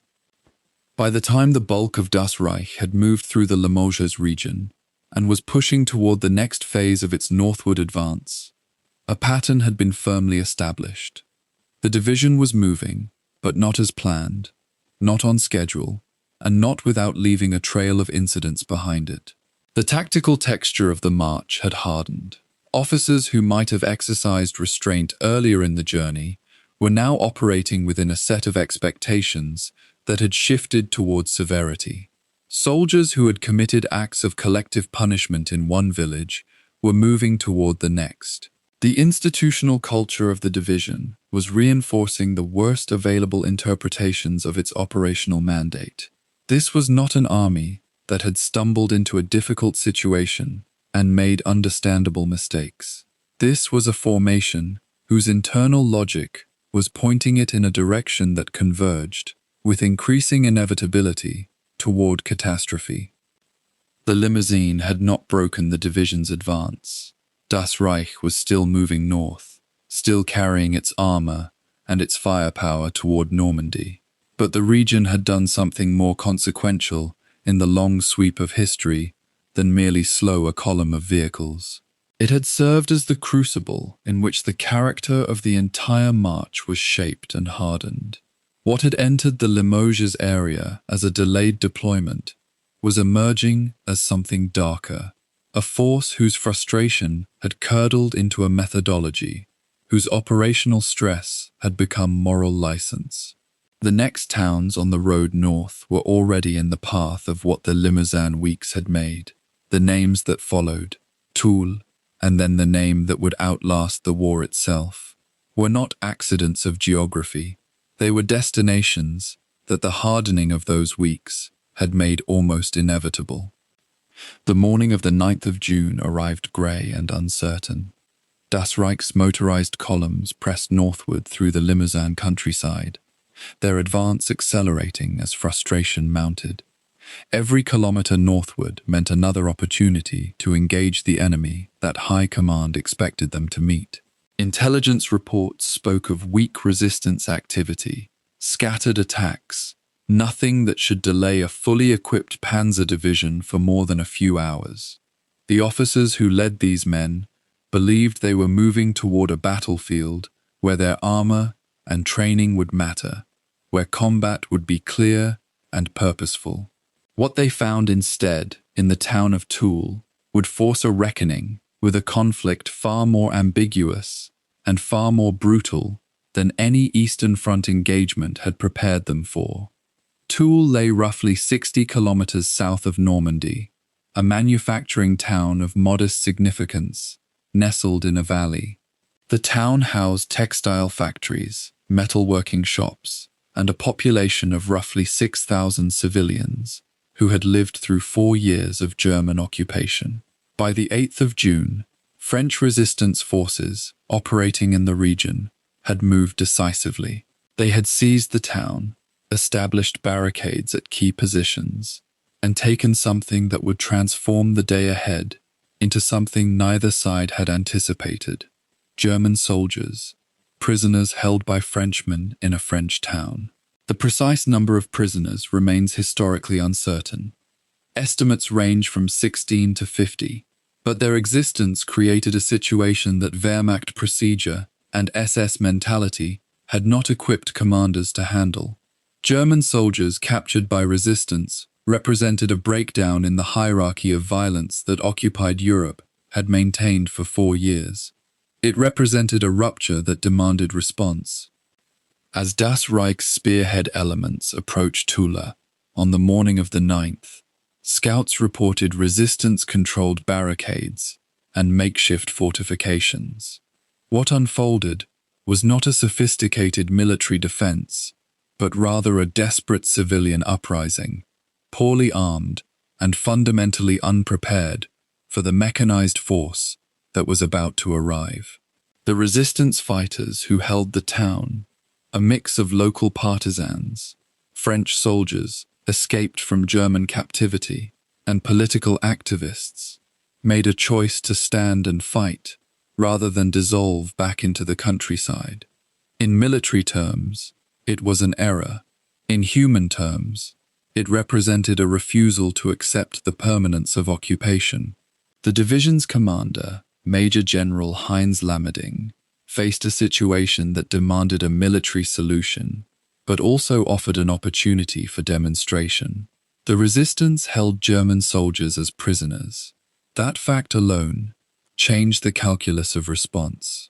What would follow would be brutal, systematic, and would mark a turning point in Das Reich's comportment during the French campaign. The assault on Toul unfolded with overwhelming advantage. German armor approached from multiple directions, supported by infantry and machine gun teams. The barricades erected by resistance fighters proved essentially defenseless against sustained machine gun fire and the mere appearance of tanks. Within hours, German control of the town was assured. The resistance fighters either retreated into surrounding areas or were captured in the streets. But the initial military phase of the engagement was only the beginning. As German soldiers moved through Toul's streets, they found their captured comrades, alive, held in civilian custody, awaiting whatever fate the occupiers of the town had intended. The discovery of these prisoners, men who had been in German hands or German service and were now held by Frenchmen, transformed the tone of the occupation that followed. Officers speaking in the aftermath reported that finding their soldiers alive, but imprisoned, created an atmosphere of anger and retribution. The mathematical logic of occupation was simple. Frenchmen had taken German soldiers prisoner. That could not be permitted to stand without consequence. In the hours and days that followed the recapture of Toul, Das Reich commenced executions of suspected resistance members and civilians suspected of collaboration with the uprising. Estimates vary regarding the precise number of deaths. Historians cite figures ranging from 40 to nearly 100 murdered individuals. The methods were systematic. Suspects were selected, taken to locations including a ravine outside the town and a railway overpass, and executed by firing squad or strangulation using wire. Photographs from the period show the aftermath. Bodies suspended from the railway overpass, a visual message of German power and French powerlessness. Some of the executed were known resistance fighters. Others were civilians whose only documented offense was living in a town that had briefly slipped from German control. The executions followed a pattern that would become increasingly familiar during Das Reich's march: the targeting of civilians in reprisal for military actions, the execution of prisoners, the use of mass killing as a tool of terror meant to prevent future resistance activity. What had been sporadic in earlier engagements became, in Toul, deliberate and systematic. The nature of the executions revealed something significant about the mentality that governed at least portions of Das Reich's officer and non-commissioned officer corps. These were not random killings, born of combat chaos or heated moment responses to active resistance. The victims were detained, selected, and then executed in controlled fashion.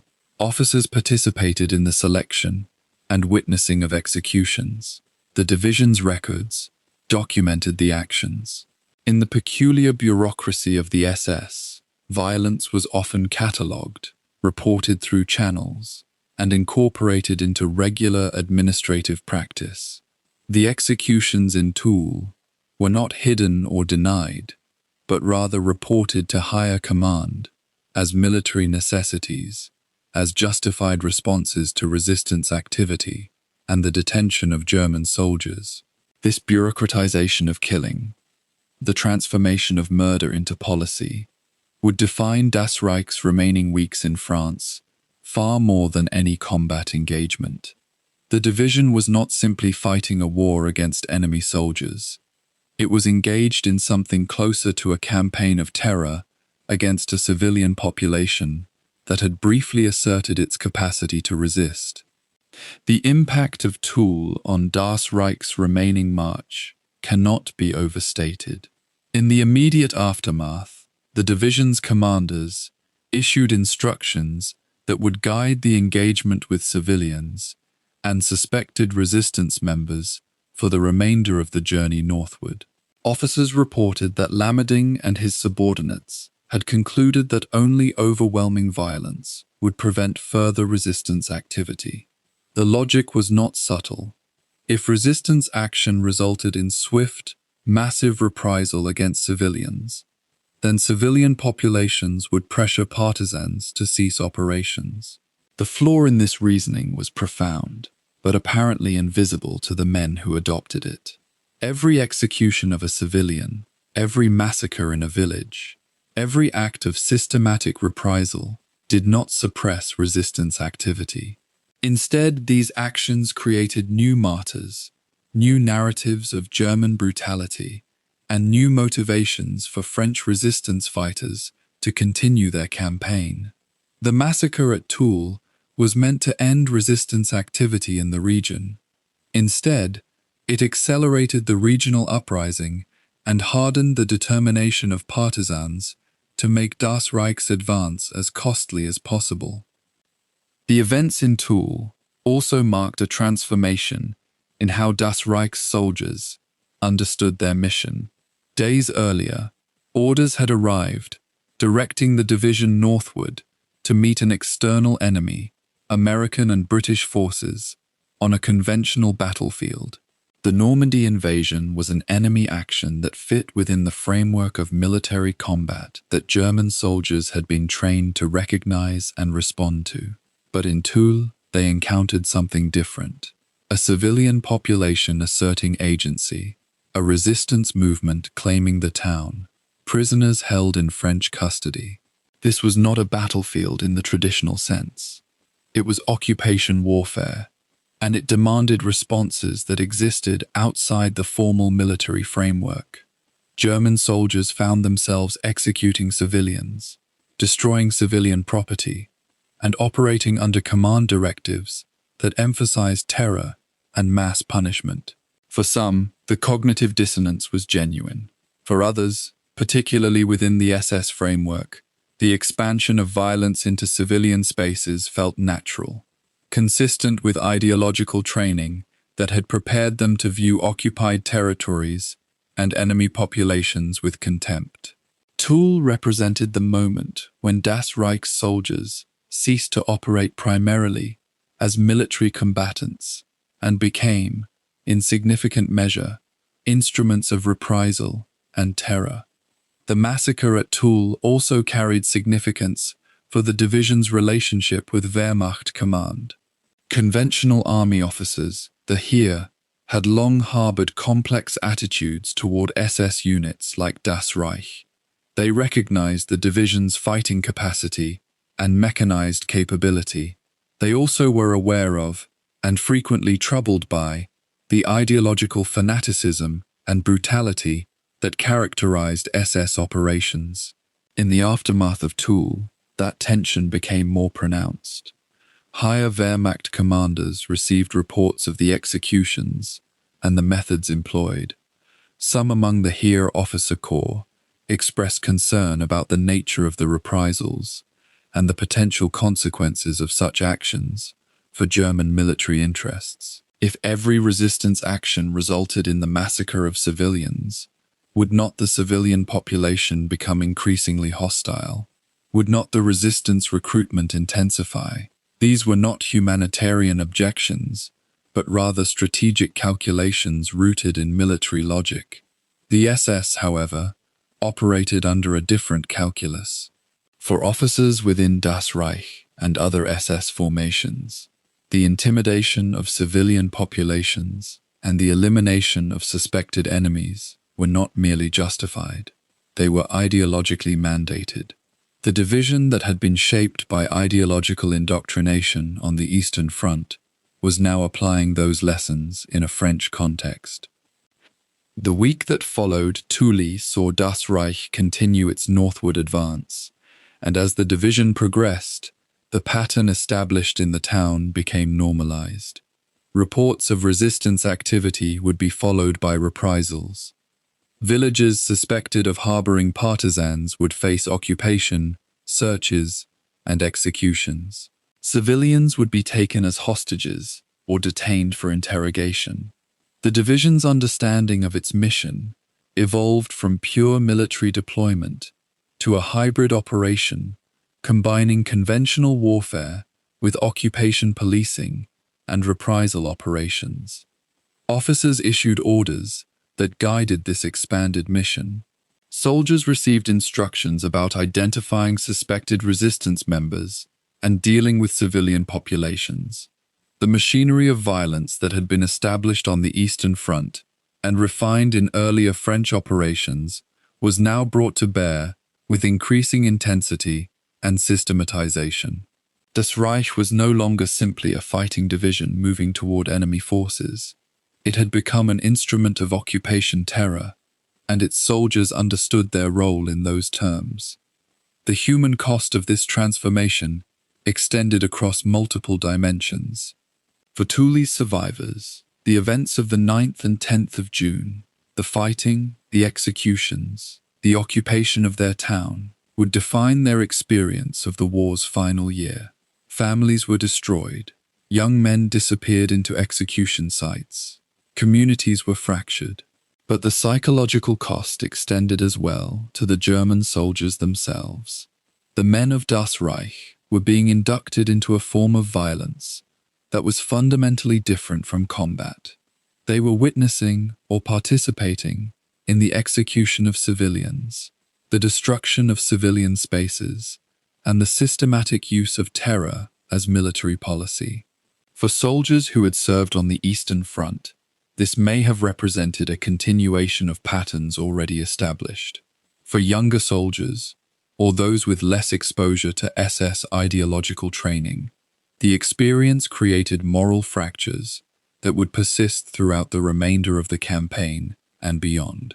The division that left southwestern France weeks earlier with conventional military purposes was being gradually transformed by the realities of occupation warfare and the ideological framework that authorized unlimited violence against civilian populations. In the broader strategic context, Toul's massacre marked a watershed moment in Das Reich's campaign northward. The division's journey had been intended to demonstrate German military capability and to reinforce Normandy's defenses against Allied invasion. But the extended march, the resistance interference, and the response of mass reprisal had created something different, a narrative of German brutality that spread rapidly through occupied France. The resistance, rather than being intimidated into passivity by the massacres, received reinforcement and expanded recruitment. Local populations that might have been neutral or fearful became increasingly hostile toward German occupation, and Das Reich itself, once a fully functional motorized division with clear military objectives, was becoming consumed by occupation warfare, by reprisal operations, by the machinery of terror. The division would eventually reach Normandy and engage in conventional combat with Allied forces. But the transformation that began in earnest at Toul would mark it permanently. The massacre was not an aberration or a breakdown in command and control. It was the logical expression of an ideological framework and a military mentality that had been cultivated over years of warfare and occupation. Toul was where Das Reich crossed a threshold from which there would be no return, the moment when the division became inseparable from the atrocities it would commit and the terror it would inflict on the civilian population whose territory it inhabited. The 10th of June, 1944. In the Haute-Vienne region of occupied France, a small village existed almost untouched by the war's machinery, a place called Oradour-sur-Glane. It sat astride a main road leading north toward Normandy, its streets lined with stone buildings, its population composed of ordinary people living under occupation. For the preceding days, Das Reich had encountered relentless harassment from French resistance forces. Rail lines had been torn from the earth, supply convoys had been attacked in narrow passages where ambush was inevitable. The frustration mounting within the division was palpable, a pressure building with each delayed hour, each lost vehicle, each casualty inflicted by an enemy that refused to stand and fight in open battle. By the time Das Reich's units approached Oradour-sur-Glane, that frustration had begun to transform into something darker and more dangerous than military calculation alone. The circumstances of what followed remain contested by historians even now, more than 7 decades later.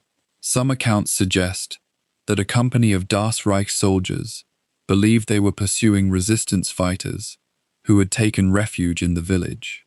Other narratives point toward intelligence, accurate or fabricated, that weapons were stored within Oradour's buildings.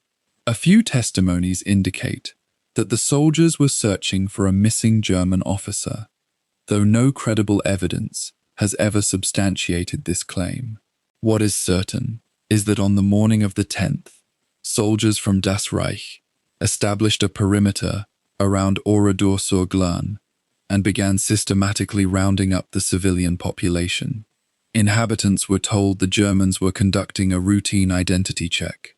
The reassurance was false. Within hours, the village would become a place of horror, a name that would echo through history as one of the war's most atrocious moments, a point of no return for Das Reich's reputation, and a crime that would define how the division was remembered. The soldiers separated the population methodically.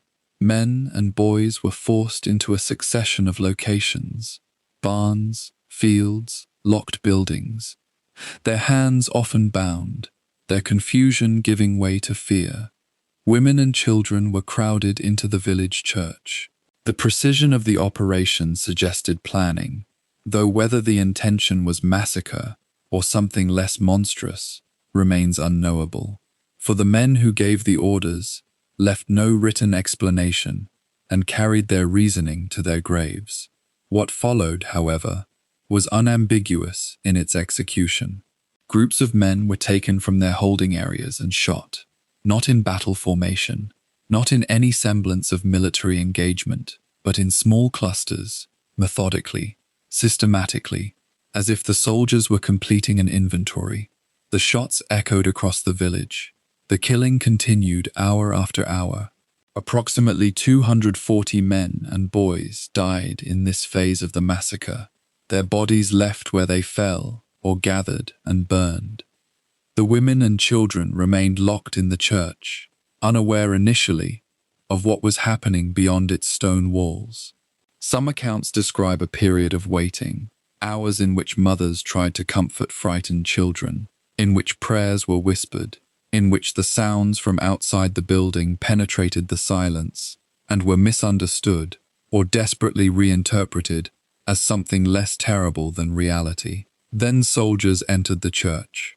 A machine gun was positioned, whether it was fired deliberately or whether an accident, a dropped weapon, a nervous trigger finger, ignited the massacre that followed matters only to those desperate to find moral distinction in horror.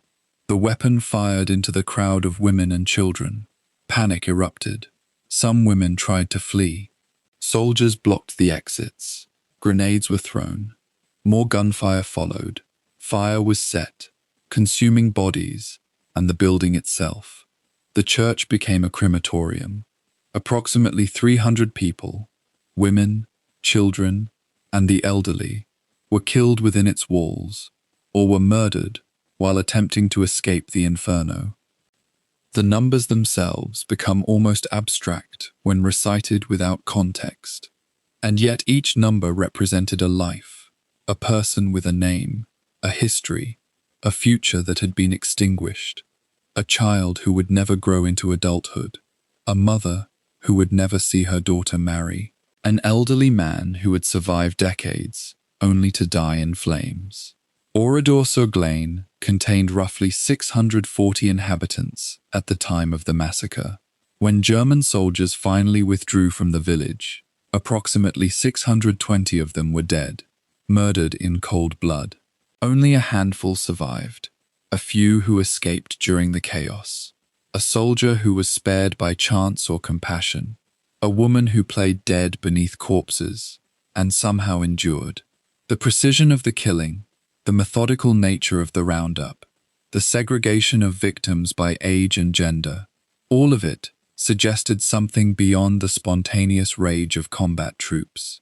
Whether it was ordered from above, whether it emerged from the collective brutality of men operating without restraint, whether it resulted from a tragic misunderstanding that spiraled into atrocity, remains a subject of historical debate that continues to this day. The immediate aftermath brought a peculiar silence to Das Reich's columns. Soldiers who had perpetrated or witnessed the massacre continued moving northward. Some expressed no guilt. Others carried the memory with profound disturbance, a weight they would carry for the remainder of their lives. The division received no formal acknowledgement of what had occurred at Oradour-sur-Glane from its senior command. No investigation was launched in the moment. No punishment was administered. The march continued. The vehicles rolled northward. Supply lines were re-established. Orders were received and executed.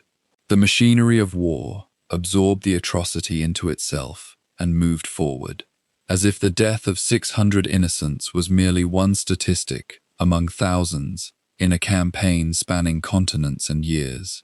Yet even in the immediate days that followed, the soldiers of Das Reich knew that something fundamental had shifted.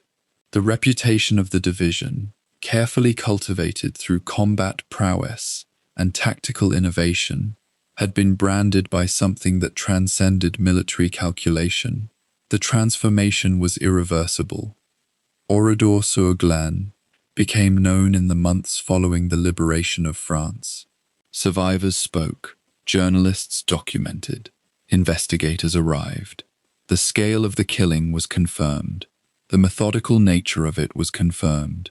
Photographs were taken of the burned buildings, the charred remains, the evidence of what had occurred. The international reaction was swift and unambiguous. Das Reich had committed a war crime of extraordinary magnitude. The massacre was not an isolated act of individual brutality, but seemed to reflect something more systematic, a poisoning that ran deeper through the division's culture than had been apparent even during the chaotic march northward. In retrospect, observers noted that Oradour-sur-Glane had not been the division's first act of violence against French civilians. The crackdowns at Limoges and Toul had already revealed a hardening of conduct, a willingness to employ terror and reprisal against perceived threats. But Oradour-sur-Glane surpassed these earlier actions in its totality. In the absence of any pretense that the victims had engaged in resistance activity or posed a genuine military threat, the village had been chosen by chance, a place to stop, a place where suspicion fell, a place where restraint was abandoned entirely. The historical record of who bore responsibility for the massacre remains fragmented and disputed. The officer in direct command of the company, a man identified in post-war investigations, was killed in action before the war's end, taking any personal testimony about his intent to his grave. The senior officers of Das Reich claimed they had received no order to massacre civilians and suggested that the company commander had acted without authorization, though the precision of the operation suggested a level of coordination difficult to achieve without broader knowledge. French resistance sources indicated that a specific German officer had been searching for a captured comrade and used suspicion of this as pretext for the massacre. German documents that might have clarified the sequence of events were destroyed or lost. Witness testimony, gathered in the years after the war, was sometimes conflicting, shaped by trauma, by desire for justice, by the fog of memory operating across decades. The result was a historical puzzle that could never be completely solved, a crime of extraordinary magnitude whose immediate causation remained partially hidden, even as its consequences were entirely visible. What was undeniable was the effect on Das Reich's standing. The division had arrived in France with a reputation as an elite combat force, mechanized, well-equipped, and formidable. It was leaving a trail of atrocities in its wake. The soldiers who had seen Oradour-sur-Glane's ruins, who had heard the stories, who understood that the division's actions would be remembered not for tactical skill, but for systematic murder of innocents. These soldiers carried a knowledge that corrupted the esprit of the force. Officers who had prided themselves on the professionalism of their unit now presided over men who could not separate themselves from complicity, whether direct or indirect.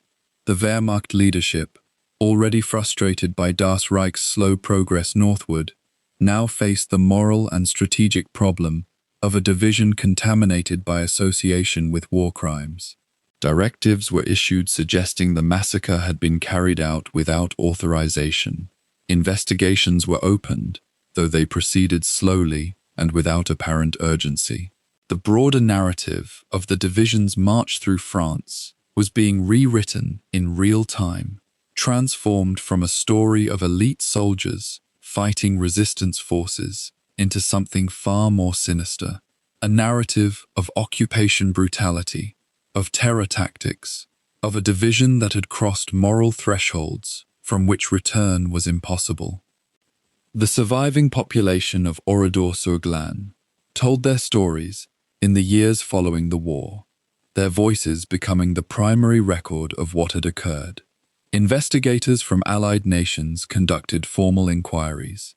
Eventually, in the 1950s, a series of trials were conducted. Some of the soldiers involved were prosecuted, though many escaped accountability through death, escape, or the simple passage of time that gradually erased legal trails. The village itself was not rebuilt.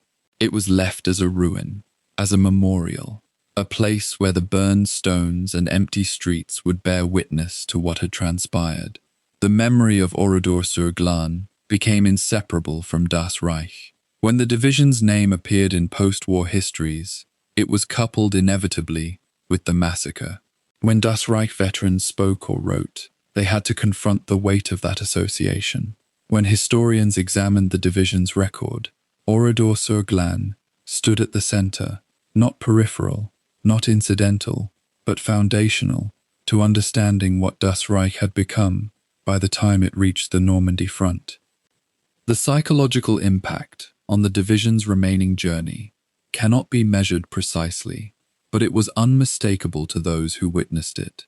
The soldiers who reached Normandy in mid-June arrived not as conquerors or confident defenders of German territory, but as men marked by complicity in an act of extraordinary violence. The tanks that rolled into combat bore the same insignia, the same armor, but they carried a different burden. The momentum that might have sustained them through the grueling summer of 1944 had been fractured at Oradour-sur-Glane. The moral authority that professional soldiers often rely upon had been shattered, whether consciously or not. The men who comprised Das Reich faced the knowledge that their reputation would be defined not by tactical victories or defensive success, but by 620 dead civilians and the machinery of murder that had claimed them. The march through France had transformed Das Reich from a unit defined by its combat effectiveness into one defined by its capacity for atrocity. The transformation was complete, irreversible, and permanent in ways that no subsequent military action could erase or rehabilitate. The village burned behind them now, smoke rising into the afternoon sky like a marker visible for kilometers across the French countryside. By the 11th of June, Das Reich's vanguard had pushed beyond Oradour-sur-Glane, but the action of the previous day clung to the division like a stain that would not wash away. The soldiers who had participated in the killings carried forward with their march, moving through increasingly hostile territory, where every farmhouse might conceal a rifle and every rural road could become a death trap. Yet within the German command structure, a profound disquiet had begun to form. Reports of what had occurred in that small village traveled upward through the chain of command with remarkable speed, and by nightfall on the 11th of June, senior Wehrmacht officers aware of the massacre had begun to voice concerns that extended far beyond moral outrage. The strategic situation demanded that Das Reich reach Normandy with speed and cohesion. Yet here the division remained, still more than 100 kilometers from the contested battlefield, moving slowly through a landscape that seemed to grow more hostile with each passing hour. The criticism that descended upon Das Reich's command structure in the days following the massacre came not primarily from moral objections, though some Wehrmacht generals harbored private revulsion at what had been reported. Rather, the criticism centered on military effectiveness and strategic failure.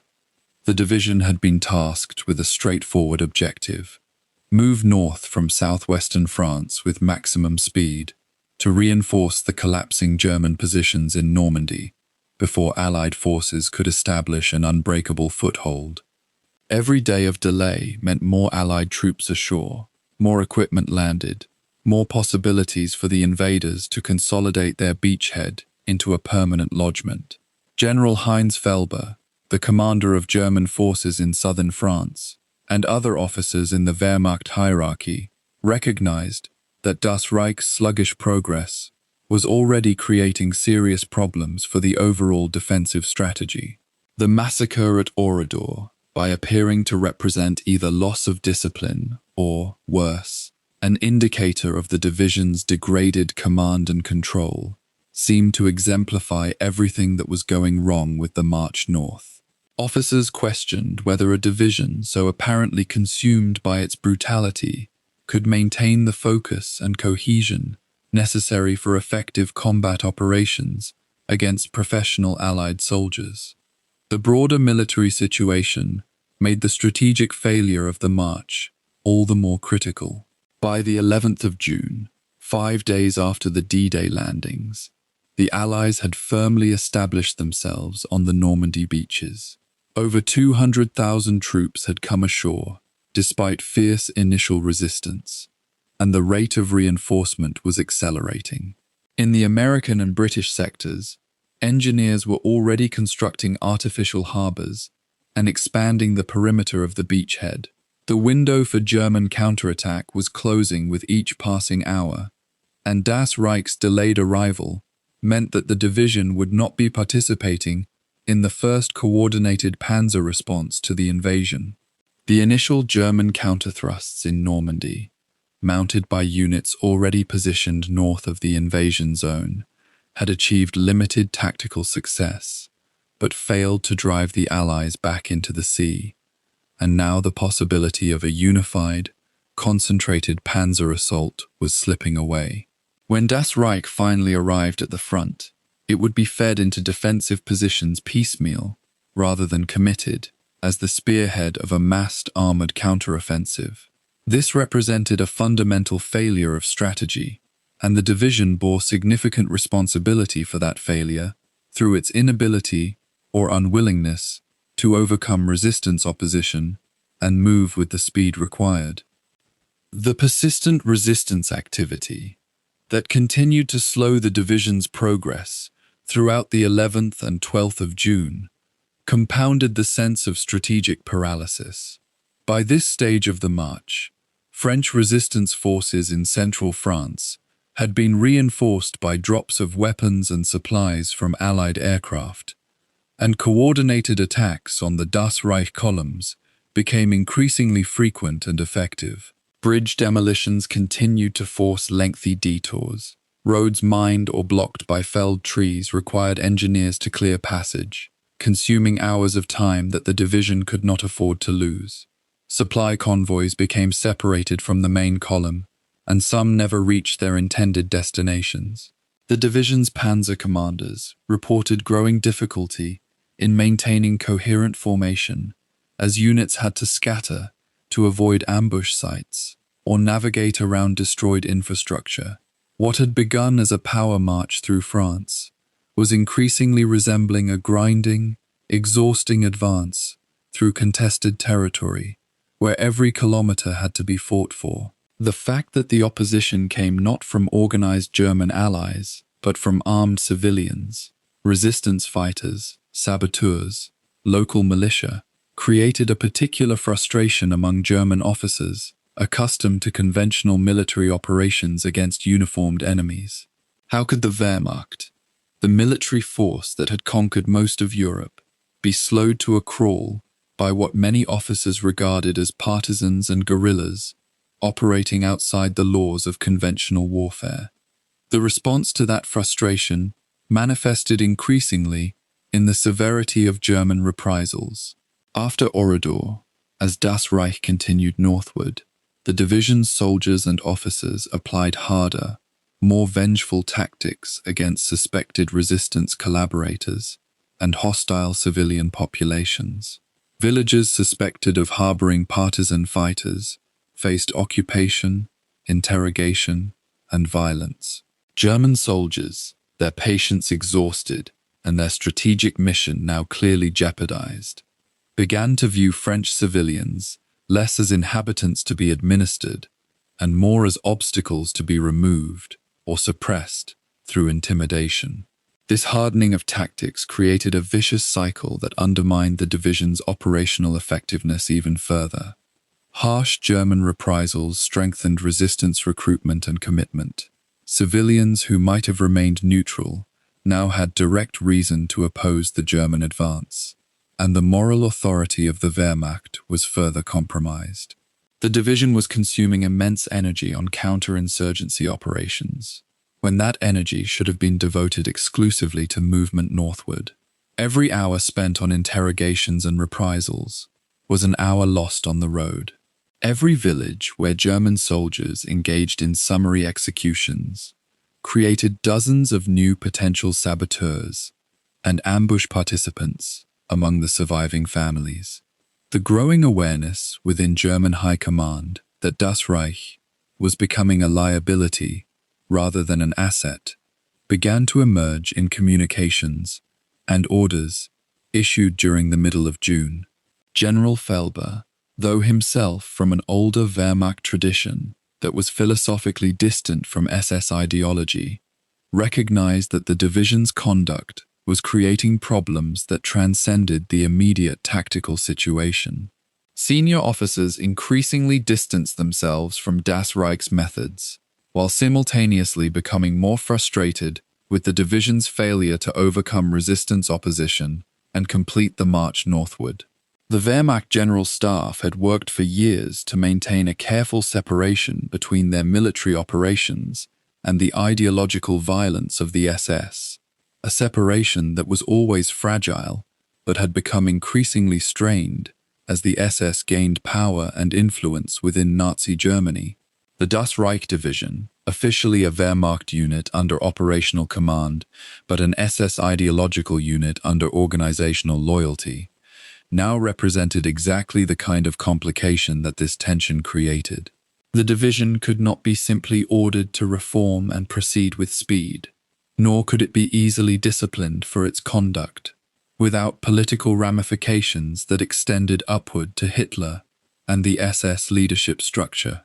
German military command found itself trapped between the need for military effectiveness and the political impossibility of controlling an elite SS unit that answered to multiple chain of command authorities. Reports reaching divisional headquarters spoke of mounting supply problems that further complicated the strategic situation. The lines of communication stretching southward from Das Reich's main column to supply depots and ammunition reserves were becoming increasingly vulnerable to resistance interdiction. Fuel, particularly, was becoming a critical issue. The division's tanks and vehicles consumed enormous quantities of gasoline, and the destruction of rail infrastructure meant that supplies had to move by road in convoys that were themselves vulnerable to attack. German quartermasters began to report shortfalls in fuel deliveries, and by the 12th of June, some Panzer companies were operating at reduced fuel capacity, unable to move freely without the risk of running out of gasoline far from refueling points. This supply paralysis created a cruel irony. Das Reich had enough fighting power to overwhelm any resistance unit it encountered in direct combat, yet it could not move freely enough to apply that fighting power where it was strategically required. The division's tank crews possessed superior skill and experience. Their vehicles were well maintained and equipped. Their unit cohesion, despite the massacres and the chaos, remained fundamentally intact. Yet none of this mattered if the division could not reach the Normandy battlefield, and the supply situation now placed that arrival in grave jeopardy. The psychological weight of the massacre began to compound the other strategic problems in ways that military officers struggled to articulate. Soldiers in Das Reich, who had participated in the killing at Orador, carried forward that knowledge, and survivors, who had witnessed the aftermath, carried their shock and revulsion. Many of the division's personnel, particularly the younger draftees, rather than the ideological SS volunteers, had not expected to be ordered to participate in mass killing of civilians. Some refused orders, others complied, but recorded the experience as a fundamental violation of their understanding of what soldiers were supposed to do. This moral fracturing, though it did not prevent the division from continuing to function as a military unit, created subtle degradations in discipline and cohesion. Officers noted increasing instances of slovenly behavior, reduced vigilance, and general demoralization in some units. The hardening of tactics that followed, more aggressive resistance suppression, and harsher reprisals, seemed partly designed to restore unit cohesion through the intensification of collective action and shared transgression, which was itself a dangerous and ultimately destabilizing strategy. A military unit that attempts to rebuild cohesion through escalating violence eventually finds that violence consuming the unit's capacity for effective military action. By the 13th of June, as Das Reich's advance slowed even further, and reports of the division's conduct continued to circulate through German command channels, the strategic paralysis was becoming complete. The division existed in a state of operational limbo. It could not move quickly enough to be valuable. It could not remain stationary without consuming supplies and failing its mission. It could not be resupplied reliably because of resistance action on the supply lines, and it could not suppress the resistance effectively enough to secure its lines of communication without committing resources that were needed for forward movement. The Wehrmacht General Staff, watching this situation unfold from Paris and Berlin, increasingly recognized that Das Reich would not arrive in Normandy as the powerful reinforcement they had hoped for. The division would eventually reach the battlefield, but only in fragments, and only after critical days had been lost. German strategic options in Normandy, always limited given Allied numerical superiority, were now constrained even further by the absence of Das Reich during the critical phase of the defensive battles. Other panzer units would have to be committed without the support Das Reich was supposed to provide. The concentration of German armor that might have achieved some limited tactical success was scattered across the Normandy battlefield, committed piecemeal to plug holes in the defensive line, rather than massed for coordinated counterstrike. The intelligence reports reaching German headquarters about resistance activity and civilian opposition to German passage suggested another uncomfortable reality. The occupation of France was far more fragile than senior commanders had believed. The rapid collapse of organized resistance units and the adoption by French civilians of active hostility toward German forces indicated that the myth of a pacified and accepting occupation was precisely that, a myth. France was not quiescent, it was waiting. The invasions by German forces had removed the police state machinery that held down French resistance, and now, released from that machinery, the French population was remembering its hostility toward occupation. This reality, evident in the reports about Das Reich's march north, had profound implications for German strategy across all occupied France.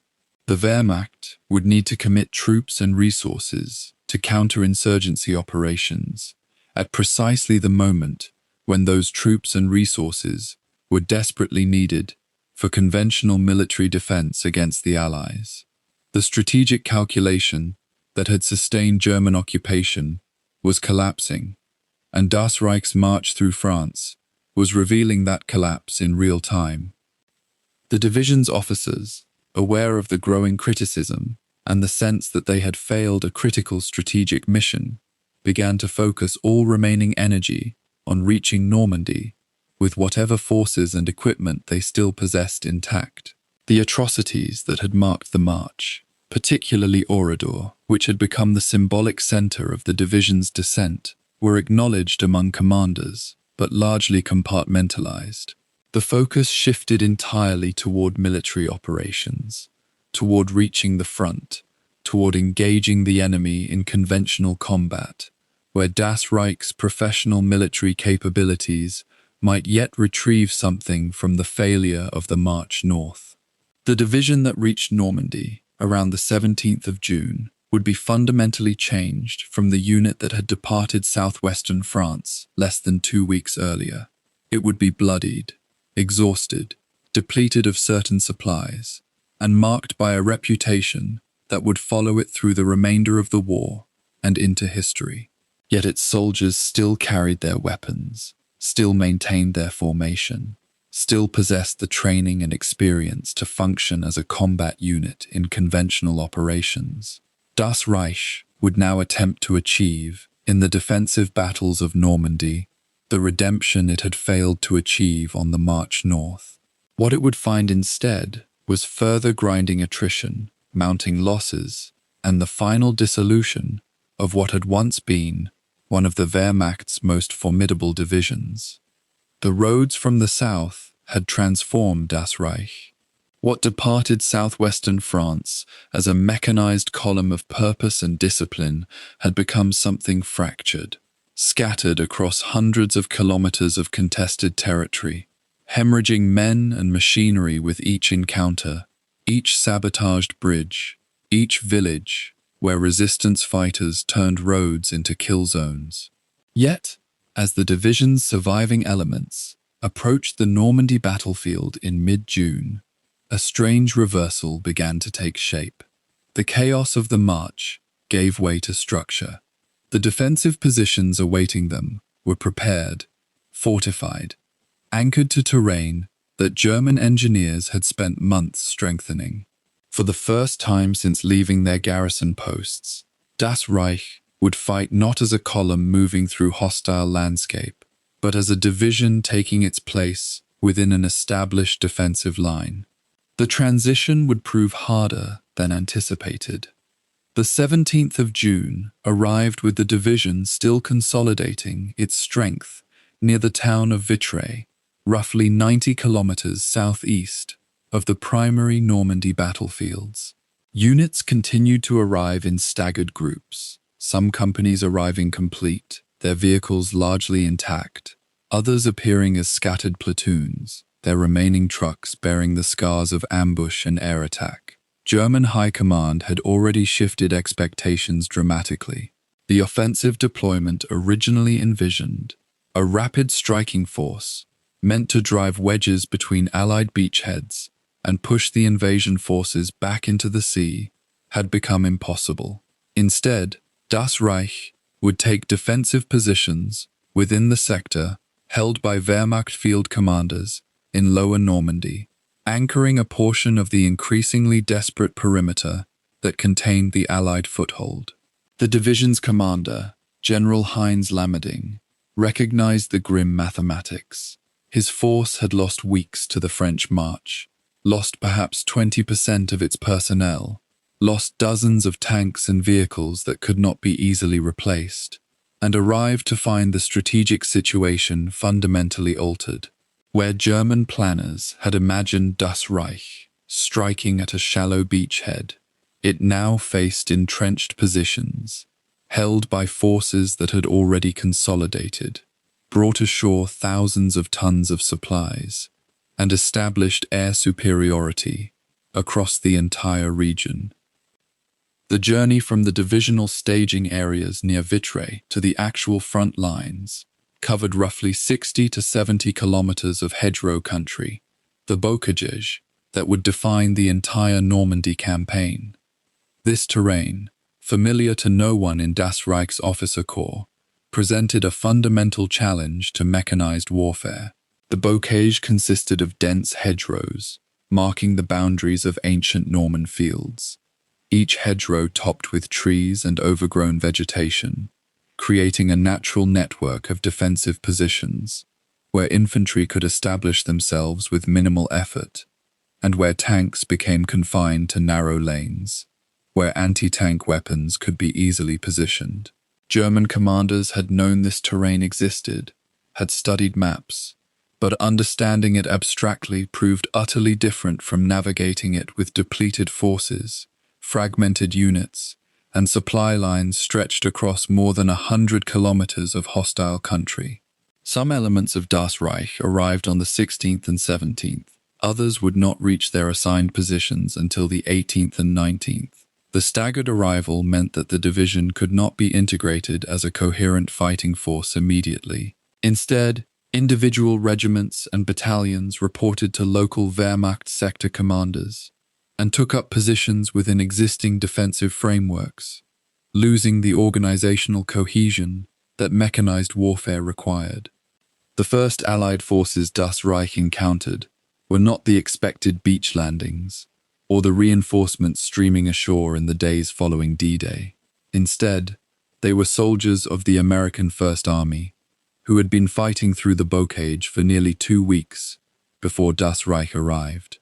The Americans had learned the difficult lessons of Bocage warfare, how to use infantry and mortars to suppress positions, how to bring tank support forward without exposing armor to anti-tank fire, how to coordinate with air support in weather that was often poor and that limited aerial reconnaissance. Das Reich's officers discovered that their understanding of enemy doctrine and tactics was already outdated before they fired a single shot. The Allies possessed advantages that no amount of defensive preparation could fully neutralize: numerical superiority in manpower, complete air dominance, superior logistics that permitted sustained offensive operations, and the psychological advantage of fighting on terrain they had already claimed and were actively fortifying. German commanders expected that the Bocage would negate some of these advantages, that terrain could substitute for numbers, that defensive positions could hold against even the strongest assaults. The first engagements would begin to test these assumptions. The initial combats between Das Reich and American forces around the 17th and 18th of June took the form that would characterize most of the Normandy campaign. Localized engagements where German infantry defending prepared positions encountered advancing American units probing the German perimeter. These were not the large-scale tank engagements that mechanized warfare doctrine emphasized. They were small unit actions, where infantry patrolled forward, encountered enemy positions, and called for supporting fire. Das Reich's remaining armor, the tanks and assault guns that had survived the journey north, played supporting roles rather than leading roles, using hedgerows for cover and firing from carefully selected positions, designed to protect them from Allied anti-tank weapons and aircraft. The division's officers quickly realized that their training, much of it centered on rapid mobile warfare and large-scale Panzer tactics learned in Russia, had limited application in the Bocage. The Eastern Front had featured expansive operations across open steppe, where armor could maneuver freely and where breakthrough tactics could exploit space. Normandy was a different war, a grinding, localized, positional campaign, where terrain restricted movement and where infantry control of each hedgerow mattered more than tank mobility. By the 19th and 20th of June, Das Reich had been formally integrated into the German 7th Army's defensive structure, with elements assigned to positions defending the sector east and south of Caen. Caen itself, a city of perhaps 50,000 inhabitants, had become a focal point of German defensive strategy. The Germans had planned to hold Caen as an anchor point for their left flank, using the city's urban terrain as a fortress that would tie down Allied forces and prevent them from exploiting their beachhead further inland. British forces under General Bernard Montgomery had aimed to capture Caen on D-Day itself, but determined German resistance had prevented the city's immediate fall. Now, nearly 2 weeks into the campaign, Caen remained in German hands, though surrounded by mounting pressure. Das Reich's arrival in the Caen sector meant that the division would be committed to the bitter urban and suburban fighting that would characterize operations around the city for weeks. The division's regiments took up positions in and around the suburbs south and east of Caen, establishing strongpoints, preparing defensive barricades, and beginning to engage with British and Canadian forces, attempting to push into the city's outskirts. The contrast between the chaos of the march and the structure of frontline operations became immediately apparent to Das Reich's personnel. During the northward journey, confusion had reigned, conflicting orders, unclear enemy positions, surprise ambushes that materialized from the French landscape. Now, despite the intensity of combat, there was a recognizable structure to military operations. Artillery fire came from predicted locations. Defensive lines were established along recognizable terrain features. Supply dumps, though inadequate, existed at predetermined positions. Reconnaissance provided information about enemy movements.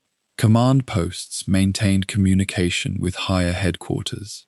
For officers accustomed to the improvisation demanded by the march, this return to structured warfare felt both familiar and constraining. The division could now function as intended, but the cost of the march had been severe enough that it could not function at full capacity. Personnel replacements were arriving from German training bases, but they lacked the experience and unit cohesion of the soldiers who had been lost. Tank losses had been partially made good by vehicles brought forward from reserve holdings, but not all of them had been fully integrated with their crews. The division was attempting to become whole again, precisely at the moment when it would need to be whole to survive. The first major engagement, involving Das Reich as an organized division, occurred around the 22nd and 23rd of June, when American forces attempted to expand their positions south of Saint-Lô, a town lying roughly 40 kilometers south and west of Caen. Das Reich's mechanized reconnaissance elements made contact with advancing American infantry and armor, and the division's artillery began responding to American artillery that was preparing the ground for an offensive. This exchange represented the return of warfare at divisional scale. Coordinated artillery strikes, tank versus tank engagements involving multiple vehicles, infantry assaults supported by dedicated armored companies. Das Reich's gunners found the bocage both advantageous and disadvantageous. It provided concealment for German anti-tank positions, but it also limited fields of fire and permitted Allied forces to advance without being detected until they were nearly at German positions. The first days of these engagements produced mutual casualties. American units, despite their numerical advantages, found that well-prepared German defenses exacted a price in casualties that required reinforcements and reorganization. Das Reich's forces, despite their depleted state, discovered that they could inflict sufficient damage to slow American advances, even if they could not stop them entirely. The killing ground of the blockage ground slowly. American units would probe forward, encounter German fire, call for supporting artillery and tank fire, eventually establish superiority through concentration of forces, and move forward incrementally. Das Reich would fall back to successive defensive positions, trading space for time and attempting to inflict maximum casualties in the process. The experience of frontline combat in Normandy proved fundamentally different from what Das Reich's personnel had encountered either in Russia or during the march northward. On the Eastern Front, the division had fought as part of massive operations involving hundreds of thousands of troops across enormous distances, where the primary challenges were logistics, coordinating between divisions, and managing the fluid nature of breakthrough warfare. During the march, warfare had been chaotic, episodic, and directed against an opponent that lacked heavy weapons and organized defensive positions. Now, in the bocage around Caen, Das Reich faced an enemy with superior artillery, superior numbers, and the ability to sustain operations indefinitely through resupply from across the English Channel. The division's personnel discovered that survival depended not on aggressive tactics or breakthrough maneuvers, but on the careful defense of prepared positions, on effective use of terrain, and on discipline in the face of continuous pressure.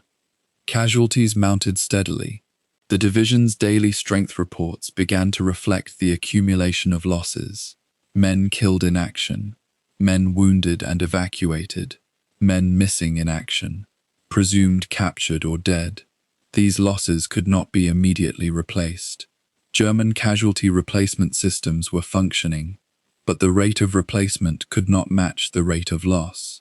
For the first time, Das Reich's personnel began to understand that the war was not a series of battles to be won or lost, but a slow process of attrition where superiority of resources meant inevitable decline. By the end of June, Das Reich had been fully committed to the Normandy defensive line for approximately 2 weeks. The division's initial deployment, originally intended as a rapidly striking force meant to shatter the Allied beachhead, had become a static defense. Officers recognized the implications. The strategic offensive posture that German High Command had envisioned when Das Reich departed southwestern France had become impossible. The division would now be committed to a grinding defensive campaign, attempting to hold positions against an enemy that could replace its losses and bring additional forces to bear indefinitely. The division's integration into the established German defensive line was complete, but the price had been severe. The march had cost the division approximately 15 to 20% of its personnel and an even higher percentage of its vehicle fleet. The journey that was supposed to take 6 days had taken more than 2 weeks. The delay had allowed Allied forces to consolidate their beachhead and push inland before Das Reich could engage them. Now committed to the defense of positions in bocage terrain, where mechanized warfare was difficult and where the Allies possessed numerical and material superiority, the division would face the reality that had been gathering since the early days of the march. The German war in France was not to be won, but only delayed. The transition from mobile warfare to positional defense also marked a psychological shift within the division. The chaos of the march had been frightening, disorienting, and costly, but it had offered a kind of narrative clarity. Das Reich was moving toward the enemy to deliver a decisive blow.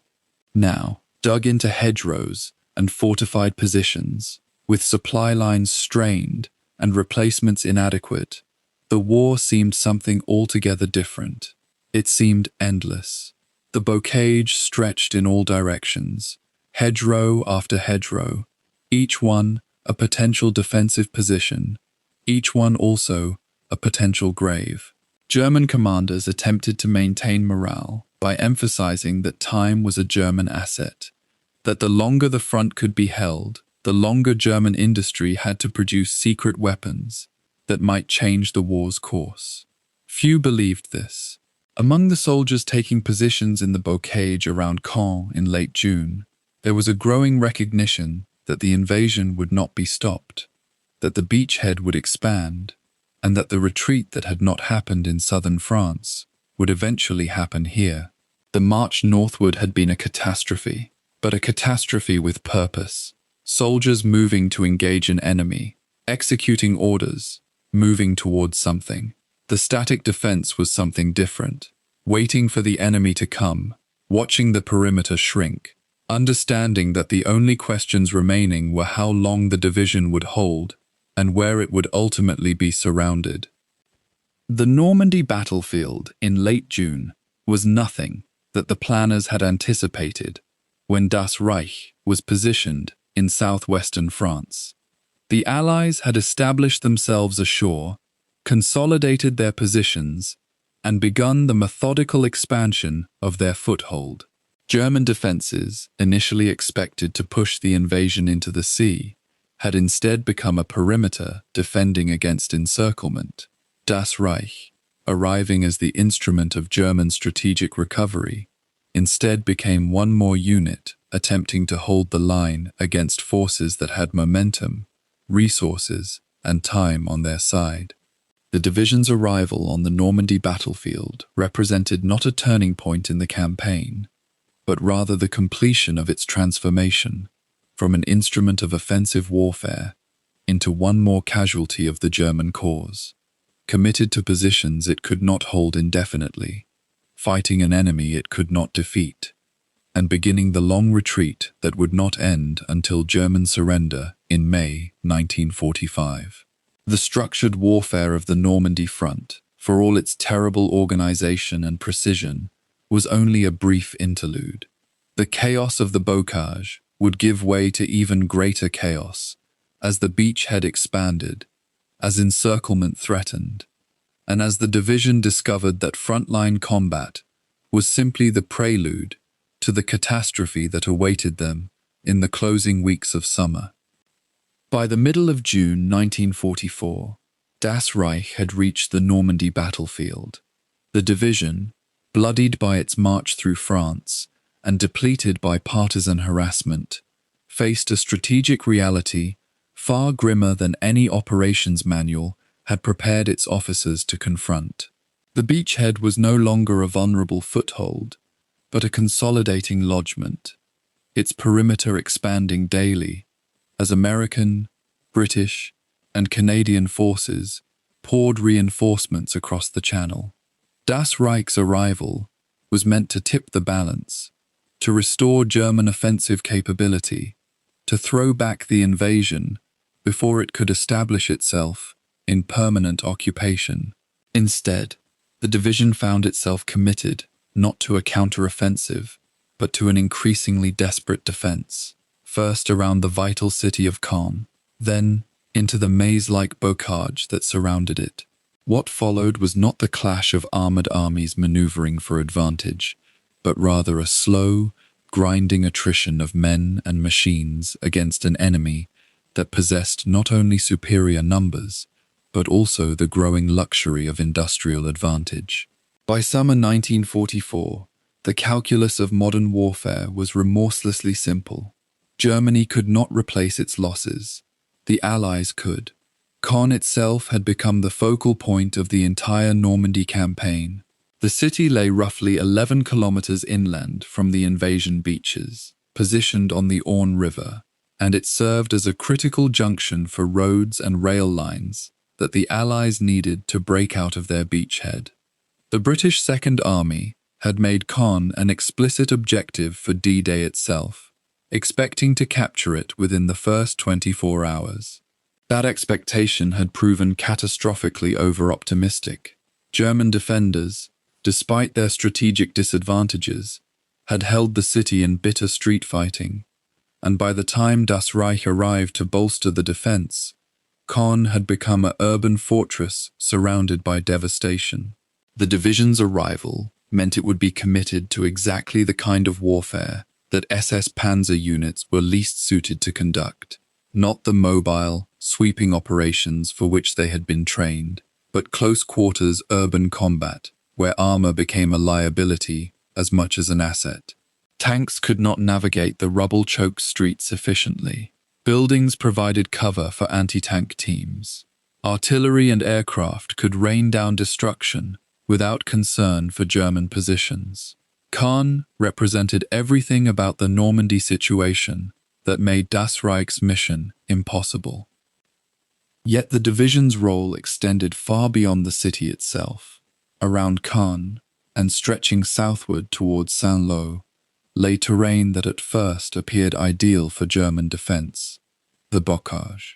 The word itself conjured images of manageable hedgerows, but the reality of bocage warfare was far more complex and suffocating. The hedgerows were not gentle boundaries between fields. They were dense, ancient fortifications of earth, root systems, and tangled vegetation, often 6 feet high or more, creating a labyrinth of small enclosures that fragmented the landscape into countless isolated compartments. Each field became a potential strongpoint. Each hedgerow became a potential killing ground. For defending forces, the bocage offered concealment and natural fortifications. For attacking forces, it represented a nightmare of limited visibility, restricted movement, and the constant risk of ambush from concealed positions. Das Reich's commanders understood this terrain's defensive advantages. They also understood that superior German tactical skill had been largely neutralized by the Allies' numerical advantage and their overwhelming ability to bring artillery and air power to bear. In bocage warfare, those advantages mattered less than sheer numbers and the ability to absorb casualties while pressing forward relentlessly. The division's deployment into these positions began in phases. Initial elements arrived around the 17th of June and immediately encountered resistance from established British and Canadian forces. Das Reich's tanks rolled into prepared defense lines, their crews expecting to find disorganized enemy forces retreating in confusion. Instead, they found well-coordinated defenses, supported by concentrations of anti-tank guns that had been emplaced during the preceding 11 days of fighting. The first engagement between Das Reich armor and the British and Canadian defenders set the tone for what would follow. Sharp, brutal encounters, where German tank crews used superior armor and tactical discipline to inflict disproportionate casualties. Yet, where numerical inferiority and the relentless arrival of enemy reinforcements meant that tactical victories translated into continued strategic retreat. A Das Reich Panther tank might account for 3 or 4 enemy Shermans before being destroyed itself. But there were always more Shermans. There were never enough Panthers. As June transitioned into July, Das Reich's role solidified into a pattern of defense, counterattack, and withdrawal that exhausted the division's remaining combat strength. The city of Caen itself, defended by other German formations, fell to the British around the 9th of July after intensive urban combat and massive bombardment. The fall of Caen meant that German defensive lines had to contract further southward, with Das Reich among the formations holding a secondary position in the bocage south of the city. From this point forward, the division's existence became defined by a series of small, desperate engagements against enemies who possessed the luxury of patience and the material advantage to trade ground for time. British and Canadian forces would probe the German positions, test their defenses, and whenever they encountered heavy resistance, they would call down artillery and airstrikes that degraded German positions with methodical precision. Das Reich would be ordered to counterattack to restore the line, throwing its remaining armor into actions where the odds of success were calculated in percentages rather than certainties. The bocage intensified every difficulty inherent in this grinding attrition. Tank movements had to be carefully coordinated through narrow lanes and gaps in the hedgerows, routes that were quickly identified by Allied observers and subjected to concentrated fire. Infantry assaults through the tangled vegetation meant brief, violent encounters at close quarters where machine gun fire and grenades inflicted catastrophic casualties. A German squad moving through a hedgerow might encounter an entrenched British section in a sudden, terrifying moment of mutual discovery. The side that reacted first and fired most accurately won. The side that reacted slowly died. Das Reich's soldiers had been hardened by 2 years of Eastern Front warfare, but that experience had not prepared them for an enemy that was equally hardened, better supplied, and vastly more numerous. By late June and early July, the division's officers began to recognize a pattern they had hoped they would not face. They were not going to break the Allied beachhead. They were going to be ground down in place, slowly consumed by superior force. The grinding nature of the attrition becomes clearer when one examines the division's tank strength. Das Reich arrived in Normandy with approximately 180 Panzer and assault gun vehicles of various types, primarily Panthers and assault guns, with some Panzer IVs and specialist vehicles.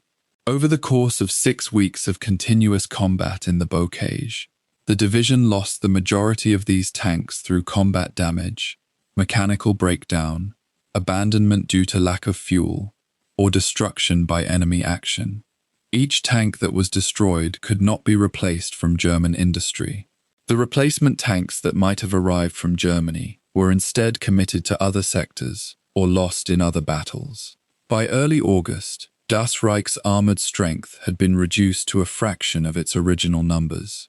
The division continued to fight because it had no choice. German soldiers did not have the option of ceasing combat through democratic consensus, but the outcome of those fights was increasingly predetermined. What remained was the working out of a military equation that had become irreversible. The human cost matched and eventually exceeded the mechanical attrition. Das Reich had arrived in Normandy with approximately 13,000 to 14,000 personnel across all branches. By early August, after 6 weeks of continuous combat, the division's strength had fallen to fewer than 7,000 combat-effective troops. Officers who had led companies into the Bocage at half strength now found themselves leading remnants of platoons. The experienced sergeants and junior officers, who formed the backbone of German tactical effectiveness, were systematically consumed by the attrition.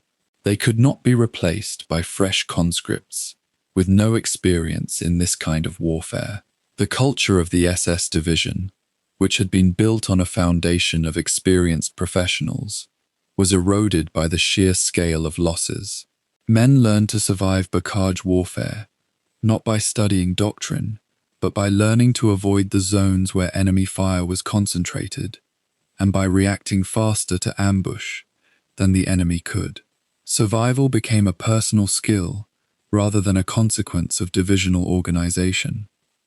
The character of combat in the Bocage had other dimensions beyond the purely tactical. The dense vegetation and fragmented terrain meant that neither side could establish a continuous defensive line in the traditional sense. Instead, German and Allied forces became interspersed, with small strongpoints and observation posts scattered through the hedgerow network. Casualty evacuation became nearly impossible. Soldiers wounded in the Bocage often died before they could be carried back to aid stations, not because their wounds were necessarily mortal, but because the terrain made evacuation so dangerous and time-consuming that shock and blood loss claimed them before they could be moved. Forward observation posts sometimes became surrounded, and the soldiers holding them had to fight their way back through overwhelming numbers or die in place. Tales of small groups of Das Reich soldiers holding isolated positions against surrounding British or Canadian forces, fighting until their ammunition was exhausted and then being overrun, became more frequent as the summer progressed. Each of these small disasters represented not just tactical defeat, but the permanent loss of experienced soldiers. The Allies' approach to Bocage warfare reflected a fundamentally different calculation from the German defenders. British and Canadian forces, supported by American strength further west, could afford to be methodical. They could accept temporary tactical defeats, so long as they maintained the strategic advance. When they encountered strongly defended Bocage positions, they would identify the strong point, call artillery to degrade it, and then attack from multiple directions with overwhelming numbers. If the initial assault failed, they would try again after another bombardment. If Das Reich counterattacked to restore a position, the Allies would fall back, call in more artillery, and the cycle would repeat. This approach was tactically crude compared to some of the sophisticated maneuvers that German officers had attempted in the Bocage, but it worked. German formations, unable to bring sufficient force to bear due to their numerical disadvantage and their declining material resources, found that tactical sophistication could not compensate for strategic inferiority. As July deepened the division's situation became increasingly obvious to everyone who could read a map and count available forces. Das Reich was not holding the line. It was merely delaying the inevitable breakthrough. Every day of combat in the bocage consumed more tanks, more experienced soldiers, more ammunition that could not be replaced. Every day brought reports of other German formations in other sectors, also being pushed back, also losing strength, also approaching the point of collapse. The High Command continued to order counterattacks, apparently unaware of or unwilling to accept the reality of the division's declining strength. Officers received orders to drive the British back, to retake lost positions, to establish a new defensive line further forward. And Das Reich's soldiers, as they had always done, obeyed those orders. They counterattacked. They died. They were replaced by men who knew less, who were more frightened, who were overwhelmed more quickly. The bocage became less a battlefield and more a place where German soldiers waited to be killed or captured. The summer of 1944, in this corner of Normandy, was less a campaign and more a slow extinction. What haunted Das Reich's officers, as they observed the division bleeding away in the bocage, was the certainty that this outcome had been predictable from the moment the division left southwestern France on the 6th of June. The Allies had seized the initiative. They had numerical superiority. They had unlimited supplies being landed across the beaches. They had air superiority that allowed them to spot German movements and concentrate fire with devastating precision. And Das Reich, for all its training and professional skill, was being consumed by an industrial machine that was operating at full capacity while German industry was being strangled by bombing and the demands of multiple other theaters of war. The division's soldiers fought with courage and tactical competence, and in smaller engagements they often prevailed. But courage and competence were no longer sufficient. In the bocage, during the summer of 1944, Das Reich was experiencing for the second time what it had experienced on the Eastern Front: the mathematics of modern industrial warfare, where production counts more than inspiration, where numbers matter more than tactics, where an army that cannot replace its losses is slowly, inevitably, worn down until it ceases to exist as an effective fighting force. By the end of July, Das Reich had become a shroud of the elite mechanized division that had departed southwestern France. What remained would be pushed toward the closing Falaise pocket, where that shadow would almost be erased entirely. By the middle of June 1944, the battlefields of Normandy had settled into a grim and predictable rhythm. The initial shock of the invasion had given way to something far more grinding: the systematic advance of superior Allied forces against increasingly desperate German defenses. Das Reich, having arrived late to the fight and burdened by the consequences of its violent march through France, was now committed to the defense of territory it could not hold indefinitely.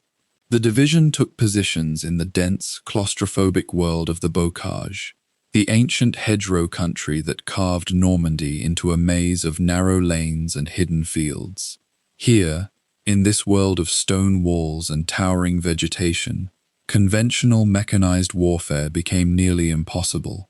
The broad tank maneuvers that German commanders understood and excelled at were replaced by close-quarters fighting, where armor lost much of its advantage, where visibility shrank to mere meters, and where death came suddenly from hedge lines and farmyard positions. For Das Reich, this terrain represented both an opportunity and a trap. The bocage could slow an enemy advance, but it could also fragment a defending force into isolated pockets that could be surrounded and destroyed one by one.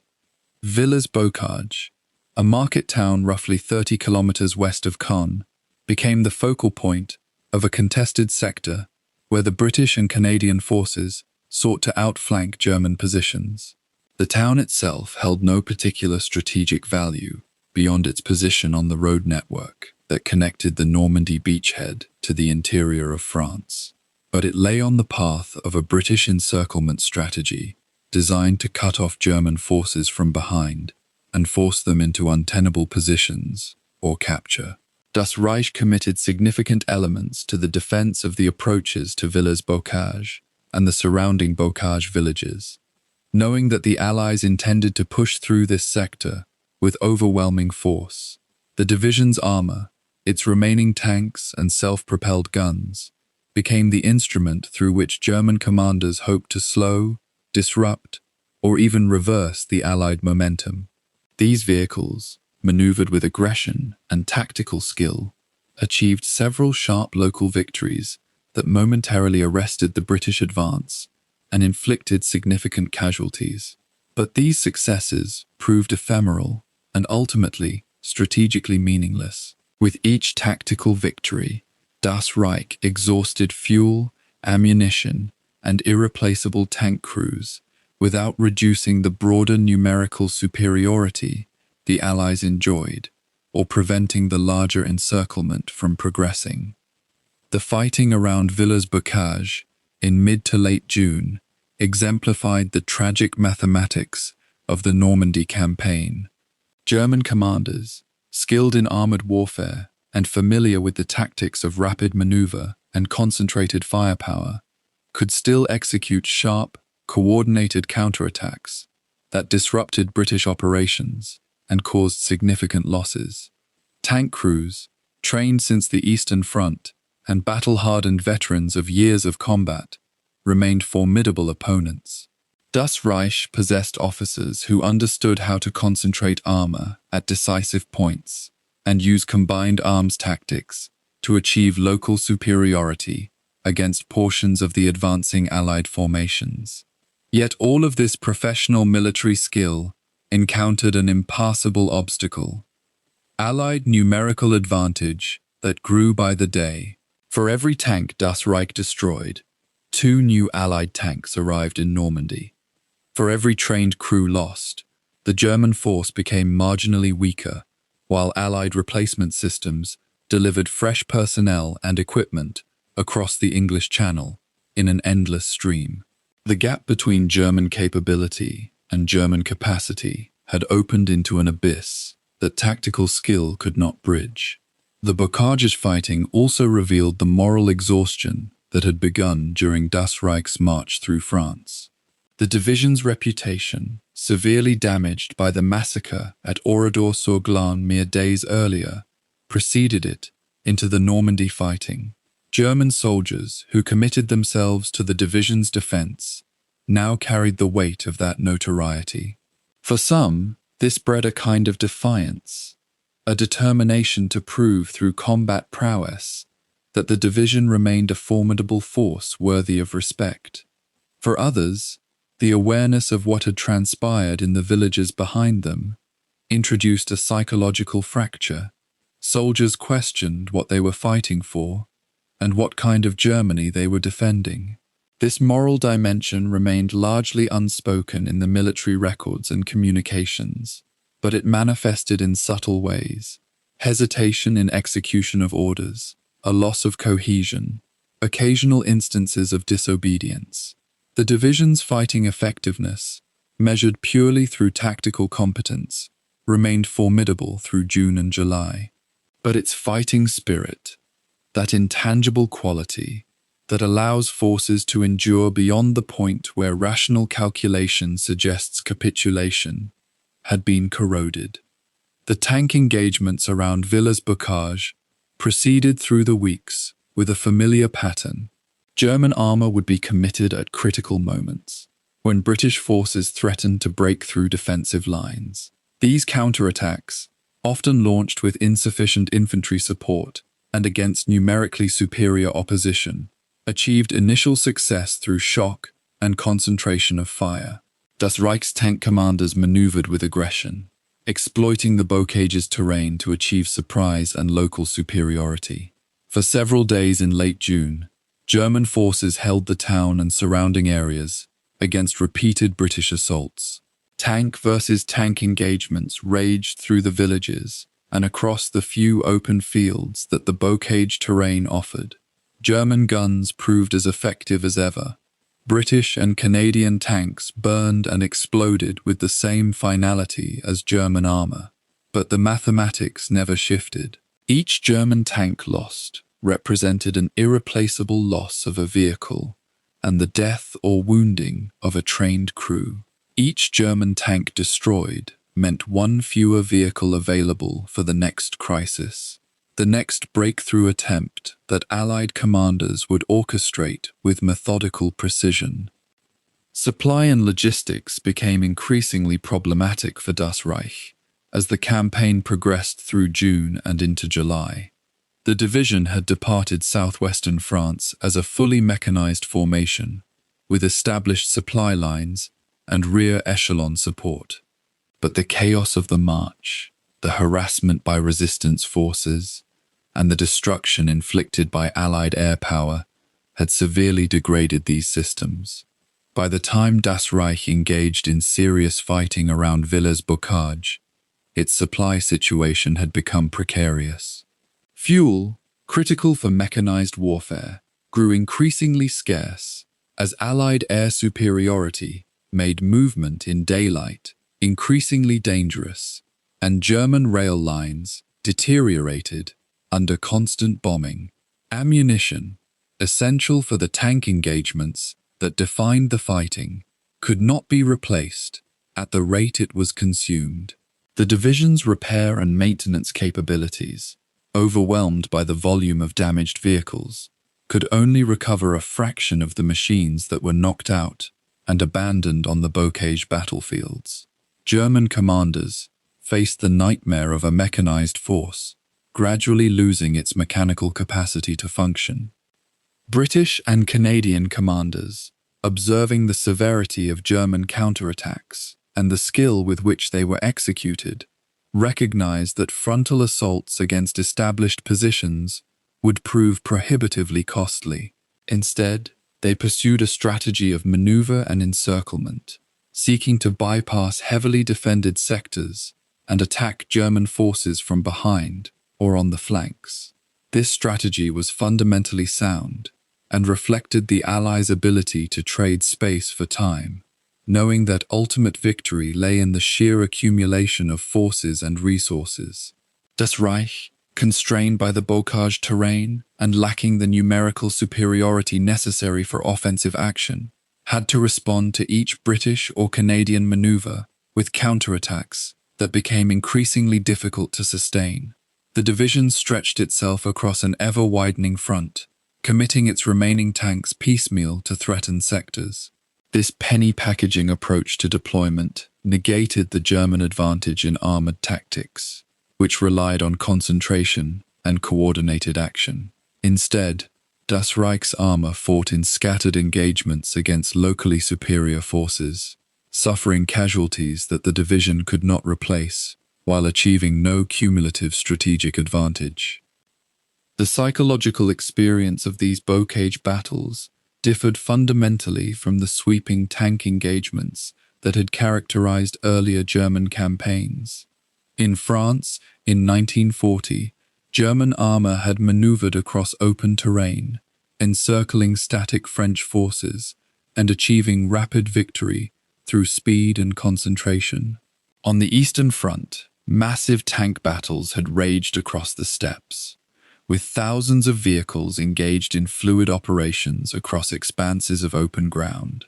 But in the Bocage, tanks moved cautiously down narrow lanes, visibility measured in meters, always vulnerable to anti-tank guns hidden in hedgerows, or soldiers with handheld weapons waiting in stone buildings. The tank became less a weapon of psychological dominance and more a target in a claustrophobic shooting gallery. Tank crews, accustomed to rapid movement and open battlefield awareness, found themselves constrained and vulnerable. Officers lost the overview of the battlefield that traditionally allowed them to coordinate maneuvers. Small unit leaders, tank commanders, infantry sergeants, made most of the critical decisions based on immediate, local conditions, rather than orders from division or corps headquarters. This distributed nature of bow-cage fighting meant that tactical skill remained important, but became almost irrelevant to strategic outcomes.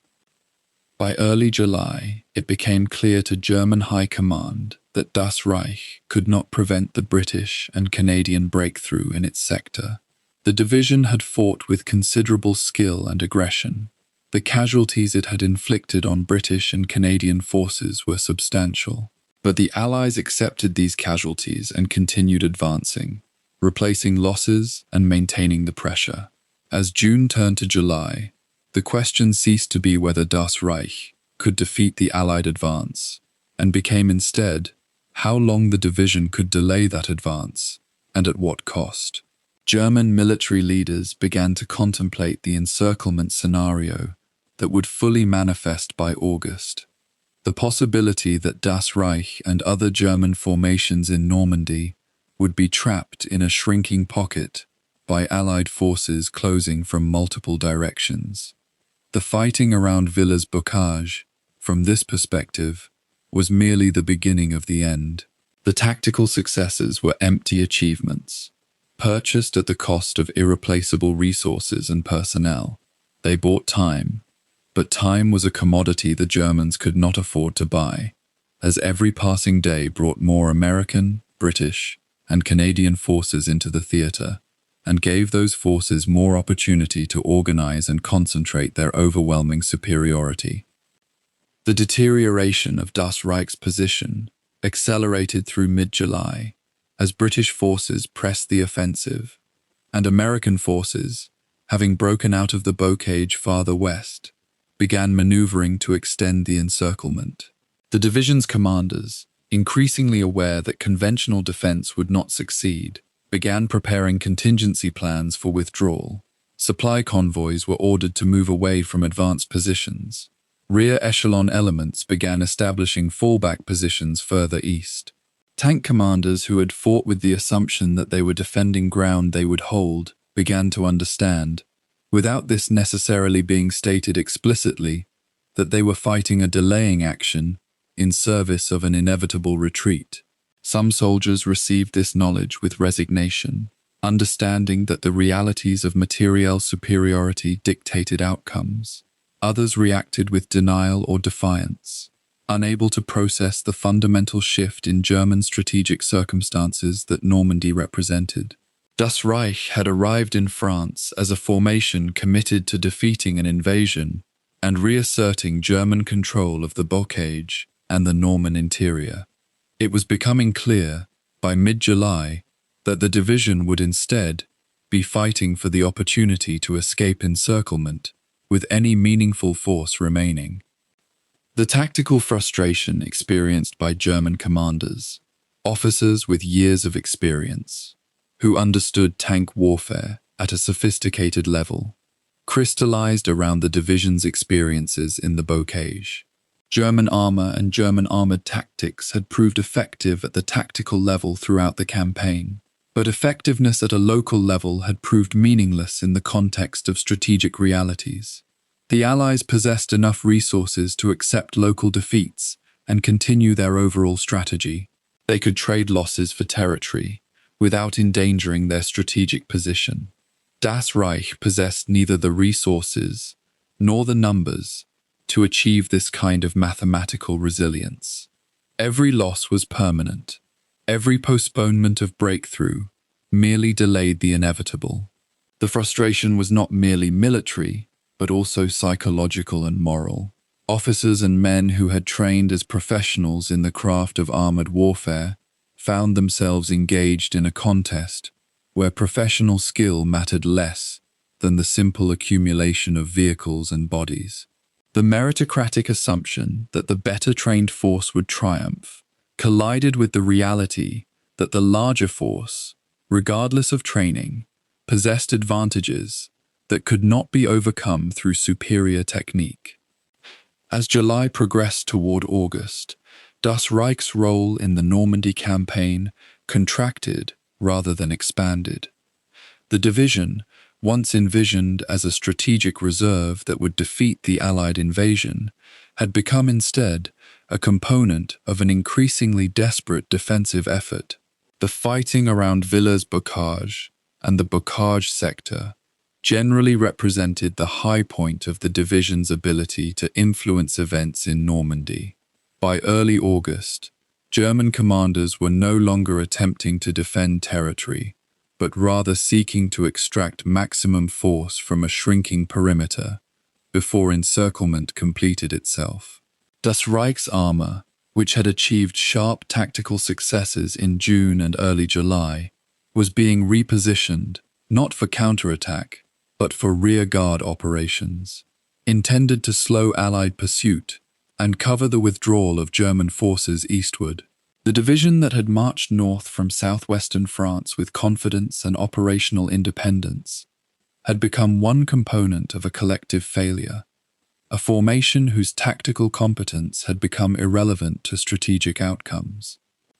By the middle of August 1944, the situation facing German forces in Normandy had deteriorated into something approaching catastrophe. Das Reich, along with dozens of other Wehrmacht and SS divisions, found itself compressed into an ever-tightening pocket of territory centered roughly around the town of Falaise in southwestern Normandy.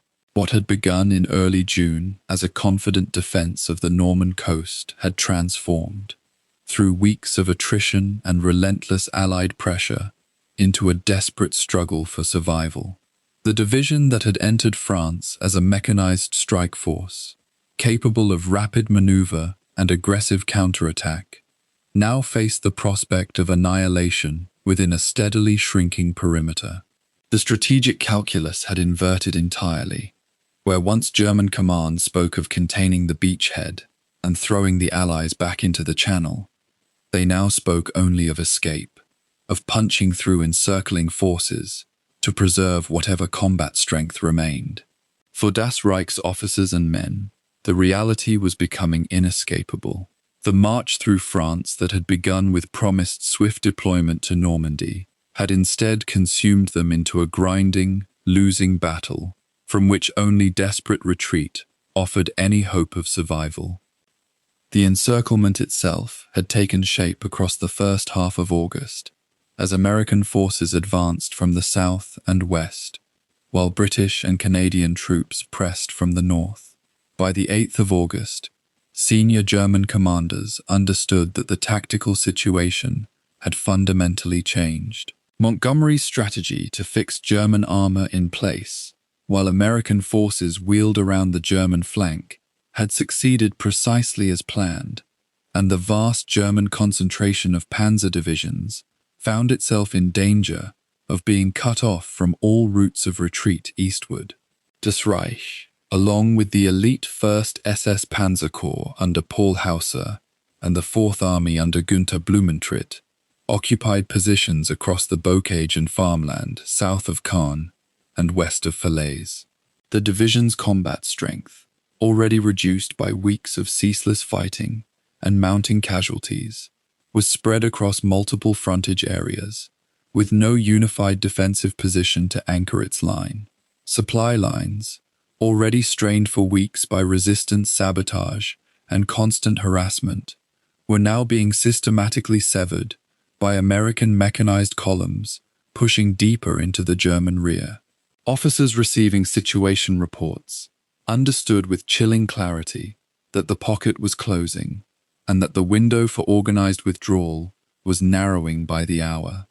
The breakdown of supply lines in the second week of August became one of the most pressing realities confronting Das Reich's command structure. A division of Das Reich's nominal size required enormous quantities of fuel, ammunition, and provisions flowing through established logistical networks to maintain operational effectiveness. By mid-August, those networks had been disrupted almost completely. Ammunition trucks attempting to reach forward positions were interdicted by American armor or destroyed by air attack before they could deliver their cargo. Fuel convoys, the lifeblood of any mechanized formation, were systematically hunted by Allied fighter bombers operating from newly captured airfields. Medical supplies, vehicle parts, and replacement personnel could not reach the units that desperately needed them. The division's supply officers issued increasingly grim assessments. Ammunition reserves were depleting faster than they could be replenished. Fuel storage was dropping to critical levels, and forward artillery batteries were beginning to ration shells. What had once been an orderly, if sometimes inefficient, logistics operation had devolved into a series of desperate improvisation attempts, with divisional quartermasters cannibalizing captured American supplies and requisitioning whatever could be scavenged from other units. Officers recognized that fighting within the pocket, if it continued for more than another few days, would become impossible simply due to lack of material support. The human cost of the previous weeks was equally evident in the division's combat strength returns. Das Reich had entered France with approximately 17,000 personnel across its multiple regiments and support elements.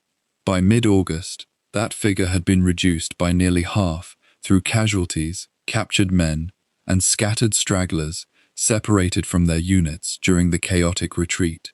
The replacement system, always inadequate in the later stages of the Nazi war effort, had completely broken down in the face of the current pace of losses. Young conscripts drafted into SS formations weeks earlier, men who had received minimal training before being thrown into the grinding bocage fighting around Caen, made up an increasing proportion of the division's strength. The sense of cohesion that had held the unit together through the winter in southwestern France and the grueling march northward was beginning to fray. Officers who had led their men through months of combat now faced the prospect of either surrendering or attempting a desperate breakout with materially exhausted and emotionally worn formations. The psychological weight of those twin possibilities hung over Das Reich's command post like a suffocating weight. German High Command had not yet issued explicit orders acknowledging the pocket's existence, much less authorizing retreat. Wehrmacht doctrine had always resisted formal acknowledgement of defensive failure. Orders from Berlin and from Army Group B commanded continued aggressive operations against the encircling forces. Yet field commanders, seeing the situation with their own eyes, understood that continued adherence to these orders would result only in the complete destruction of their formations, without any strategic gain whatsoever. By the 12th of August, senior officers in Das Reich began preparing contingency plans for coordinated withdrawal. Though no such orders had been officially transmitted, these plans were discussed in whispered conversations within command tents, outlined on hand-drawn maps that could be destroyed on a moment's notice if higher command suddenly demanded renewed offensive operations. The cognitive dissonance between the orders they had received to stand firm and counterattack and the tactical reality they observed created a growing tension within the officer corps. Some commanders interpreted the situation as requiring strict obedience to orders and a willingness to sacrifice their units rather than appear to lose faith in German command authority. Others, viewing the military situation with what they believed was clear-eyed realism, began preparing their men mentally for withdrawal, even as they continued to issue orders to hold their current positions. The encircling movement itself proceeded with a grinding, mechanical inevitability that was almost theatrical in its precision. American forces under Omar Bradley and Bernard Montgomery had planned the operation with meticulous attention to detail, and its execution was proceeding more or less according to schedule. The First Army had broken out of Saint-Lô and was advancing eastward and then northward at increasing speed. The Third Army, newly committed to the fight under George Patton, was racing far to the south and west, attempting to sweep around behind German forces and close the gap between American advancing columns and Canadian and British forces pressing from the north. The geography itself was turning against the German forces trapped within it. The area around Falaise is hilly, but not mountainous, with forests interspersed among agricultural land and small towns. The road network, while more developed than the American countryside, was still sparse enough to create bottlenecks where concentrated German forces could be trapped and pulverized by Allied air power. Reconnaissance aircraft transmitted daily reports to Allied command, describing the growing traffic jams of German vehicles and the mounting chaos of forces attempting to disengage from their positions without attacking into superior enemy forces. The tactical situation was approaching what the Germans themselves called a Kesselschlacht, an encirclement battle where escape required either a breakthrough through enemy forces or capitulation. Within Das Reich's divisional sector, the growing awareness of the encirclement's closing jaws manifested in increasingly chaotic unit movements and a deterioration of coordinated action. Battalion and company commanders, not receiving clear guidance from higher headquarters about whether to hold, attack, or prepare for withdrawal, made individual assessments of their tactical situations and began repositioning their forces accordingly. Tank crews, aware that their heavy vehicles consumed enormous quantities of fuel and that fuel was now critically short, began considering which vehicles might be abandoned if organized retreat became necessary. Anti-tank guns were relocated to positions where they might cover withdrawal routes rather than hold occupied ground.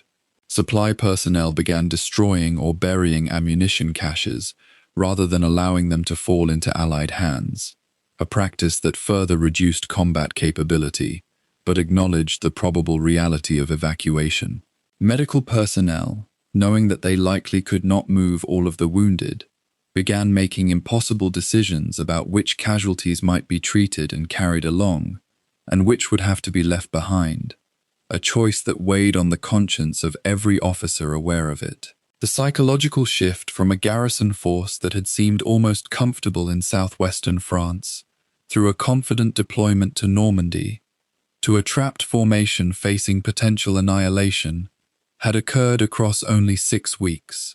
Yet for men experiencing those 6 weeks as a continuous succession of combat, casualties, and mounting danger, the transformation felt like a descent into a kind of military hell.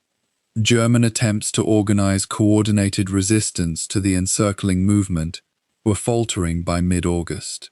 The 7th Army, under Paul Hauser, and the 5th Panzer Army, under Heinrich Eberbach, attempted to mount counter-offensive operations designed to break the encirclement or at least widen the escape routes eastward. Das Reich contributed armor and motorized infantry to these operations, committing tank and mechanized units in sharp, desperate attacks against American positions. These counterattacks achieved occasional tactical successes, pushing American forces back momentarily and creating brief openings through which German forces might attempt escape. Yet the cumulative effect of these operations was only to further deplete Das Reich's strength and accelerate the pace at which its material resources were being consumed. Every tank lost to an anti-tank gun was one fewer vehicle available for the division's eventual breakout. Every assault that failed and fell back again resulted in additional casualties that the division's depleted medical and transport systems struggled to manage. The mathematics of the situation were stark and unforgiving. German counterattacks could delay the encirclement's closure, but they could not prevent it.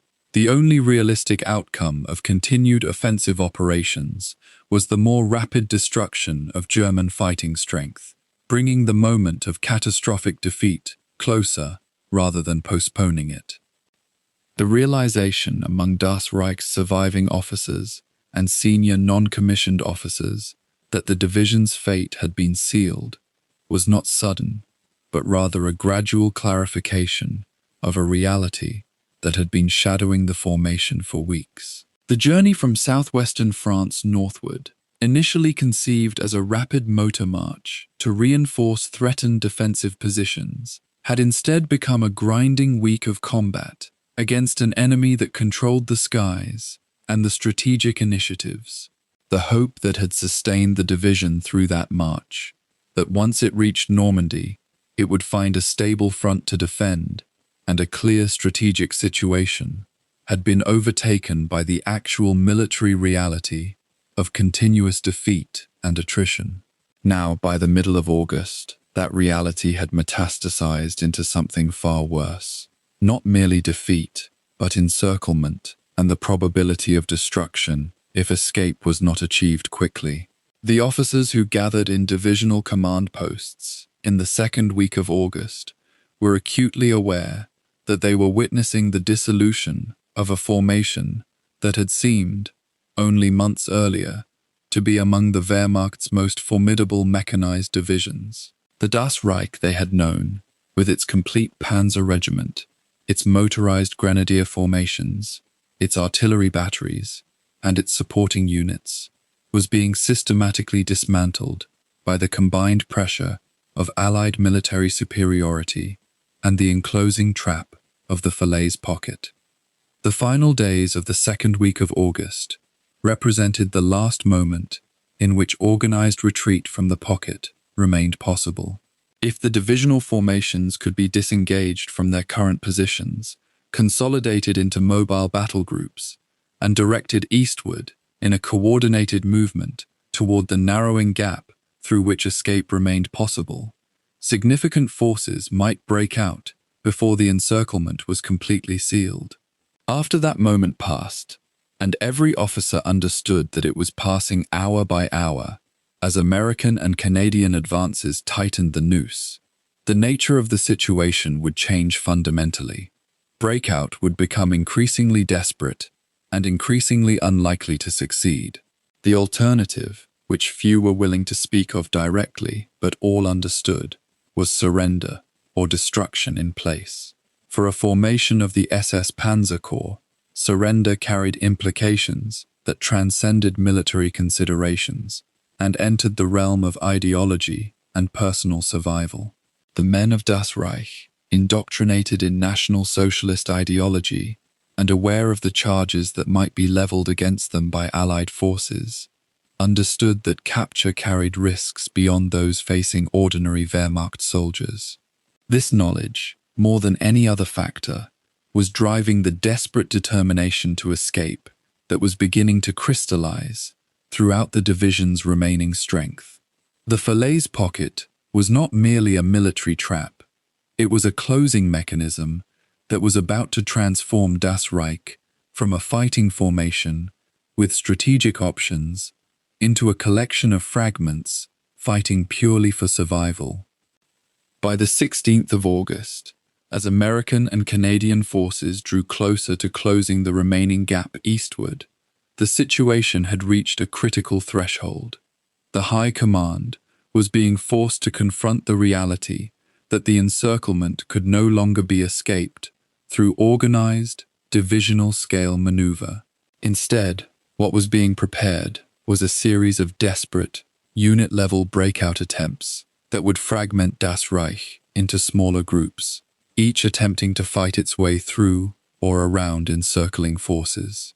The coherence of the division as a military organization, the structure of regiment, battalion, and company that had held it together through weeks of fighting, was about to be shattered by the necessity of escape. Officers were beginning to distribute orders that units should prepare to move independently, that established command relationships might not be maintainable, and that survival would depend on the initiative and resourcefulness of small groups of men rather than coordinated action across the division as a whole.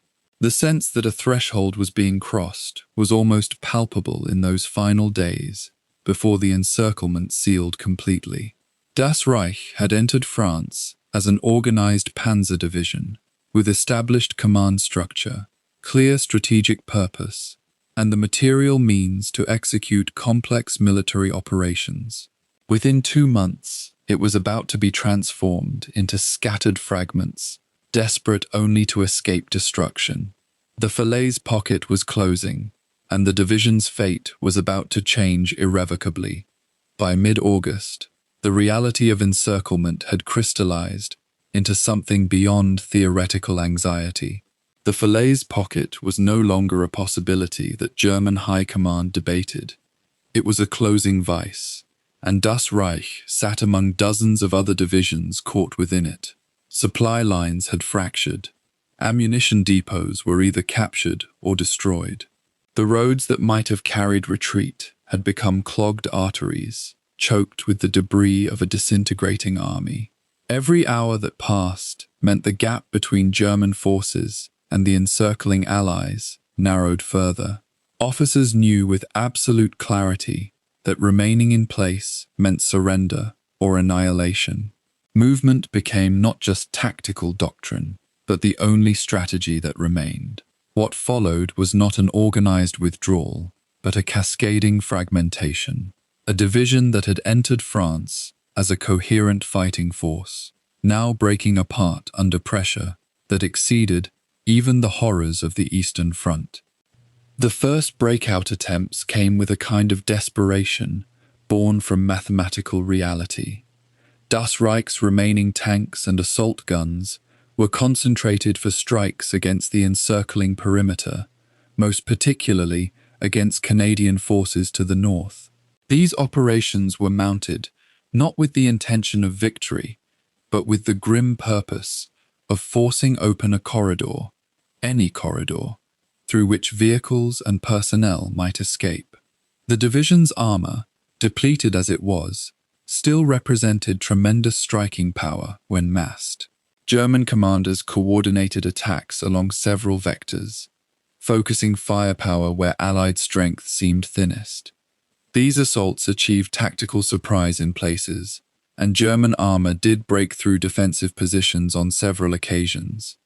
But every breach was temporary. Allied air superiority meant that concentrations of German armor drew immediate and devastating response from fighter bombers. German tanks that had fought with distinction for years on the Eastern Front were destroyed in open terrain, in daylight, by enemies they could not even see approaching from above. What made these final engagements fundamentally different from earlier battles was the absence of any possibility of strategic reserve or reinforcement. In previous operations, losses could be absorbed because replacement forces existed somewhere in the German order of battle. By August 1944, there was nothing behind Das Reich except more retreating formations, equally desperate to escape. The tank crews knew this. The infantry companies knew this. When a King Tiger or a Panther was knocked out, it represented not a tactical problem to be solved, but a permanent reduction in combat capability. Officers who might have husbanded their remaining tanks for some future operation instead committed them to immediate, violent attempts at breakthrough. This was war, stripped of strategic perspective, reduced to the simple calculation that survival required immediate action, consequences be damned. The roads during these final days resembled something closer to catastrophe than military movement. What had been orderly columns during the division's northward march had devolved into chaotic streams of vehicles, competing for limited passages. German trucks, half-tracks, personal carriers, abandoned motorcycles, and broken-down tanks created immobile obstacles that further strangled movement. Supply vehicles destined for nowhere were abandoned in place. Fuel shortages meant that even vehicles capable of movement sometimes lacked the gasoline to proceed. French civilians attempting to flee the combat zone added another layer of confusion. Some roads were attacked so relentlessly by Allied air power that movement during daylight became suicidal, forcing German units to travel at night through darkness, where another hazard emerged: collision and accident on roads barely visible. Vehicles became separated from their parent units.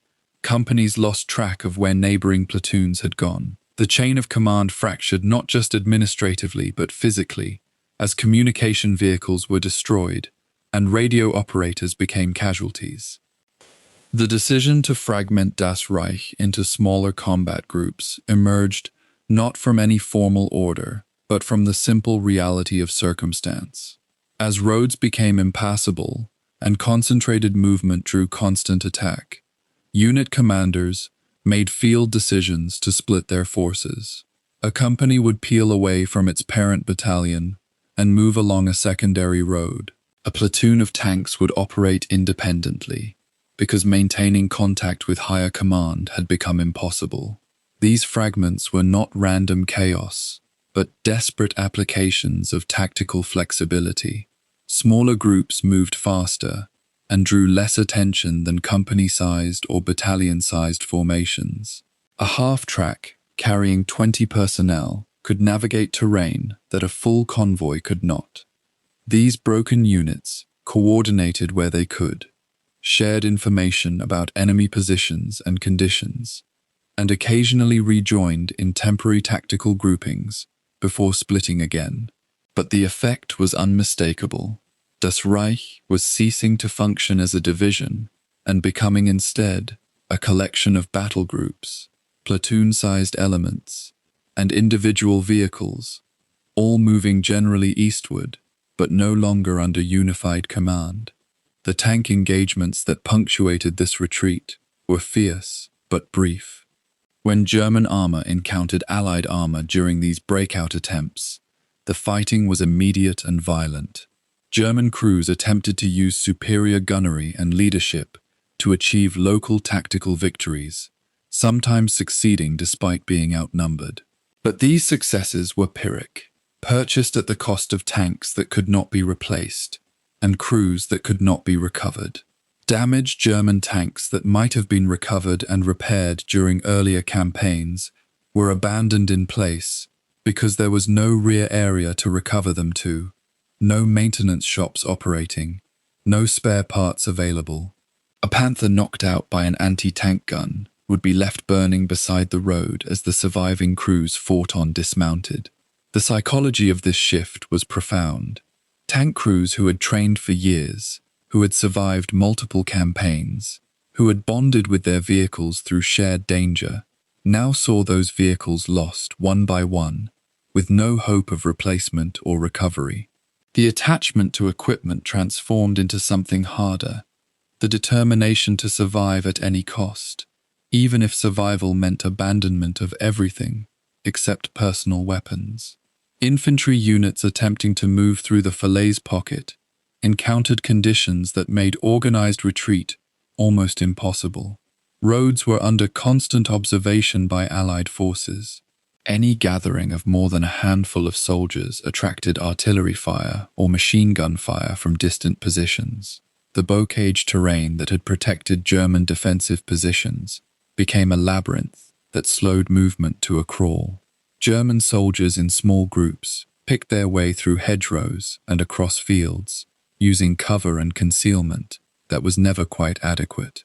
Many units simply disintegrated. Officers would lead a group of perhaps 30 soldiers through a gap in German lines, move perhaps 5 kilometers, and find that they had lost half their number to casualties, separation, or soldiers simply deciding they could not continue. Some German soldiers chose surrender at this point, calculating that Allied captivity offered better odds than continued movement through territory increasingly dominated by Allied forces and French resistance. The number of prisoners taken during the final days of the Falaise pocket increased geometrically, not because of any sudden collapse of German resistance, but because the mathematics of survival had shifted. A soldier moving through open terrain in daylight faced near certainty of being killed or wounded.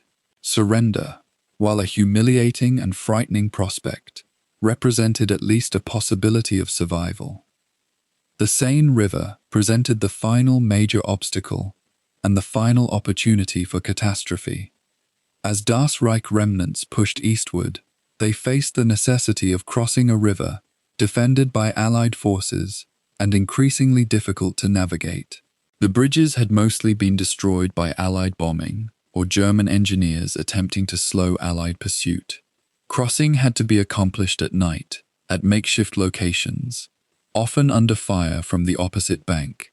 Engineers worked frantically to establish pontoon bridges or identify fords where vehicles might cross. Trucks laden with supplies or ammunition sank in the current. Personnel carriers attempting to cross were struck by artillery fire and went down with soldiers still aboard. The scenes of crossing the Seine were among the most desperate of the entire retreat. Tank crews would cross in water up to their turrets, hoping the engines would continue functioning. Dismounted soldiers would wade across, holding weapons overhead, hoping the current would not sweep them away or that they would not be struck by fire from the far bank. Those who made it across often found themselves temporarily safe, but still within territory contested between German and Allied forces, still needing to move further east to reach any kind of stable German line. By the time surviving elements of Das Reich had crossed the Seine, the division as any recognizable military formation had effectively ceased to exist. Personnel roles were impossible to maintain with any accuracy. Vehicles had dwindled to perhaps 10% of what the division possessed when it entered France. Almost all heavy equipment, artillery, assault guns, anti-tank weapons, had been lost or abandoned. The surviving tanks could be counted in single digits. Crews without vehicles, vehicles without crews, ammunition in quantities too small to sustain any operation. Soldiers who had belonged to Das Reich were now scattered across kilometers of territory, moving in groups that bore no relation to any organizational structure. A lieutenant might find himself commanding a collection of men from 3 different divisions, who had simply attached themselves to him because he was an officer who appeared to have some sense of direction. An enlisted man, who had been a truck driver, might be carrying a rifle he had barely handled, moving with strangers, because his original unit had been destroyed or lost. The coherence of Das Reich, something that had been maintained through the grueling retreat northward, through the fighting in the bocage, through the encirclement, finally shattered under the weight of breakout and fragmentation. The psychological transformation that accompanied this fragmentation was nearly as significant as the military one. Officers and non-commissioned officers who had maintained discipline through retreat could no longer sustain it when units broke apart. The social structure of military organization began to break down when a soldier could no longer see the chain of command or identify with a coherent unit. Some groups maintained discipline and military bearing even as scattered remnants. Others devolved towards something closer to bands of armed men moving collectively for survival rather than military purpose. Stories circulated among the survivors of units simply ceasing to function, of soldiers discarding weapons to move faster, of stragglers being left behind because the group could not slow to recover them. The physical exhaustion was nearly absolute. Men who had been in continuous combat for weeks, with minimal sleep and marginal food, moved in a kind of daze. Some fell asleep while walking and were left behind. Others continued functioning on reflexes and the primitive desire to avoid death. Communication between these fragmented elements became sporadic and increasingly ineffective. Radio networks that had functioned during organized operations broke down as sets were damaged or destroyed, and operators became casualties. Messages attempting to coordinate movement between units became impossible to transmit or receive. This lack of coordination meant that some German units remained engaged in combat with Allied forces, while others had already passed them, moving eastward towards some imagined refuge. The absence of unified command also meant that no one could offer any strategic perspective on what came next. Soldiers simply moved, direction determined by the nearest officer or sergeant, who seemed to know where to go. The intuitive sense that eastward meant toward Germany, toward safety, toward the possibility of regrouping, drove movement. But no one could be certain. Intelligence about Allied positions was incomplete and stale. Reports of what lay ahead conflicted with one another. Units would choose a route based on fragmentary information and find themselves moving directly toward Allied positions. The equipment abandoned during these final days represented the material cost of the breakout and fragmentation. Trucks were left where they ran out of fuel, rather than being destroyed in any organized way. Guns were spiked and left beside roads. Ammunition that could not be carried was buried or scattered rather than packed for transport. Some equipment was deliberately destroyed by German soldiers to prevent its capture, but much of it was simply left because there was no transport available and no time to remove it. The scale of equipment loss dwarfed anything that had occurred during the earlier retreat northward. During that march, Das Reich had been able to consolidate vehicles and move personnel, maintain some continuity of strength. Now vehicles were being abandoned because drivers were dead or missing, or because there was no fuel. Artillery pieces were left behind because their crews had been killed or the towing vehicles destroyed. The division was shedding the material substance of its military capability in direct proportion to the speed of its movement. The faster it moved eastward, the more it left behind. By late August, the surviving remnants of Das Reich were scattered across more than 100 kilometers of territory, no longer functioning as any coherent division, but as fragments attempting to coalesce into some form that might survive. The breakout from Falaise had been less a planned military maneuver and more a cascade of individual and small unit decisions to move eastward at any cost. Some elements had been destroyed in the breakout fighting. Others had surrendered when continued movement became impossible. The vast majority had simply dispersed, seeking the line of least resistance away from encircling Allied forces. The division that had marched northward from garrison in France, with tanks and vehicles and organized regiments, was now a spreading cloud of soldiers moving eastward, smaller every kilometer they traveled, losing coherence and strength with every hour that passed. The transformation from fighting force to scattered survivors had been completed. What remained was not Das Reich as it had existed, but rather the individual soldiers who had belonged to it, now moving toward whatever fate awaited them on the eastern banks of the Seine and beyond. By the final days of August 1944, the concept of Das Reich as a unified military formation had become almost theoretical.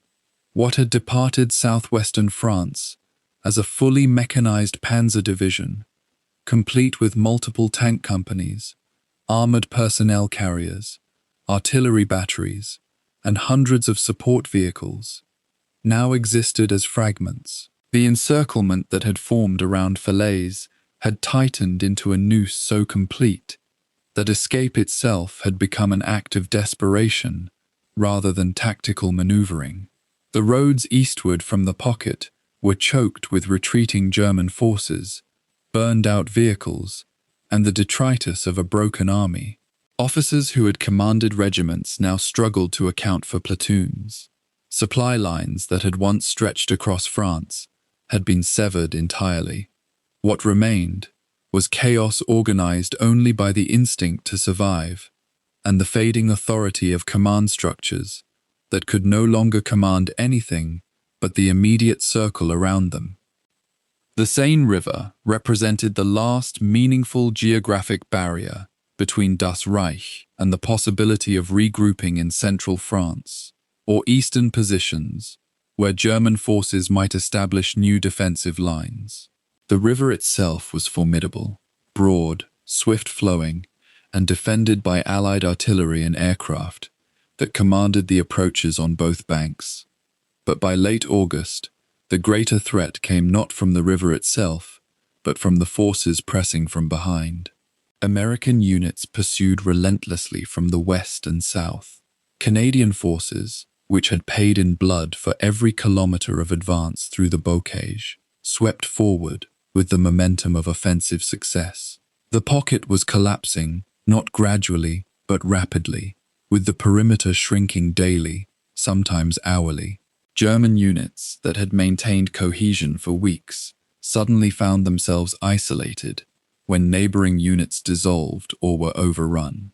For Das Reich, the crossing of the Seine became not a planned operation with engineering support and defensive positions, but a race against annihilation. The division's engineer detachments made attempts at establishing crossing points, but the resources available bore no resemblance to what would have been mobilized in 1942 or even early 1944. Pontoon bridges were impossible.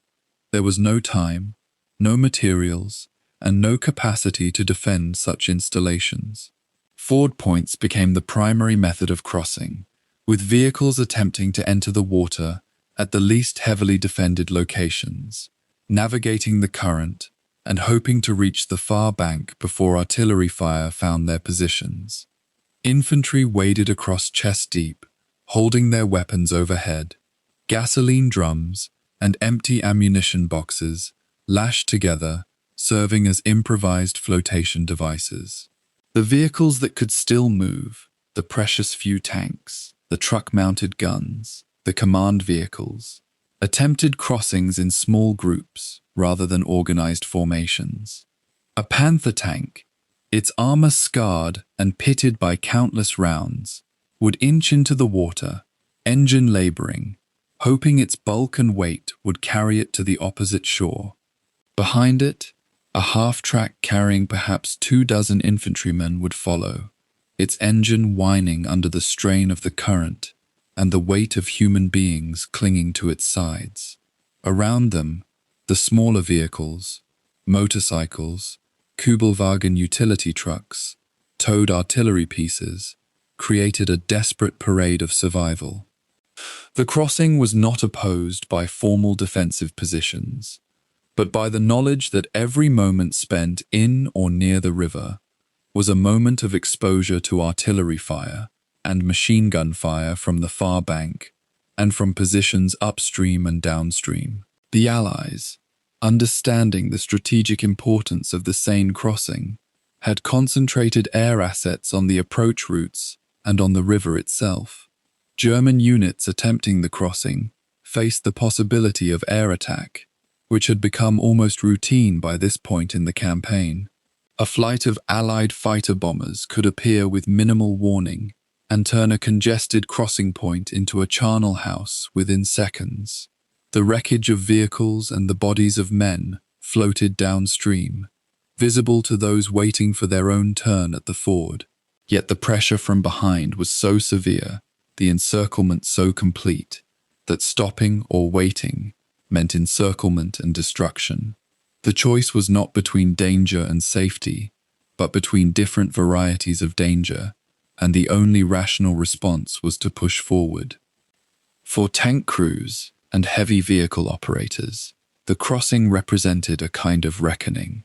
A Panther or Tiger tank that successfully negotiated the Seine came out of the water with mud caked on its optics and exterior, its crew deafened by the engine noise and disoriented by the violent current, but alive.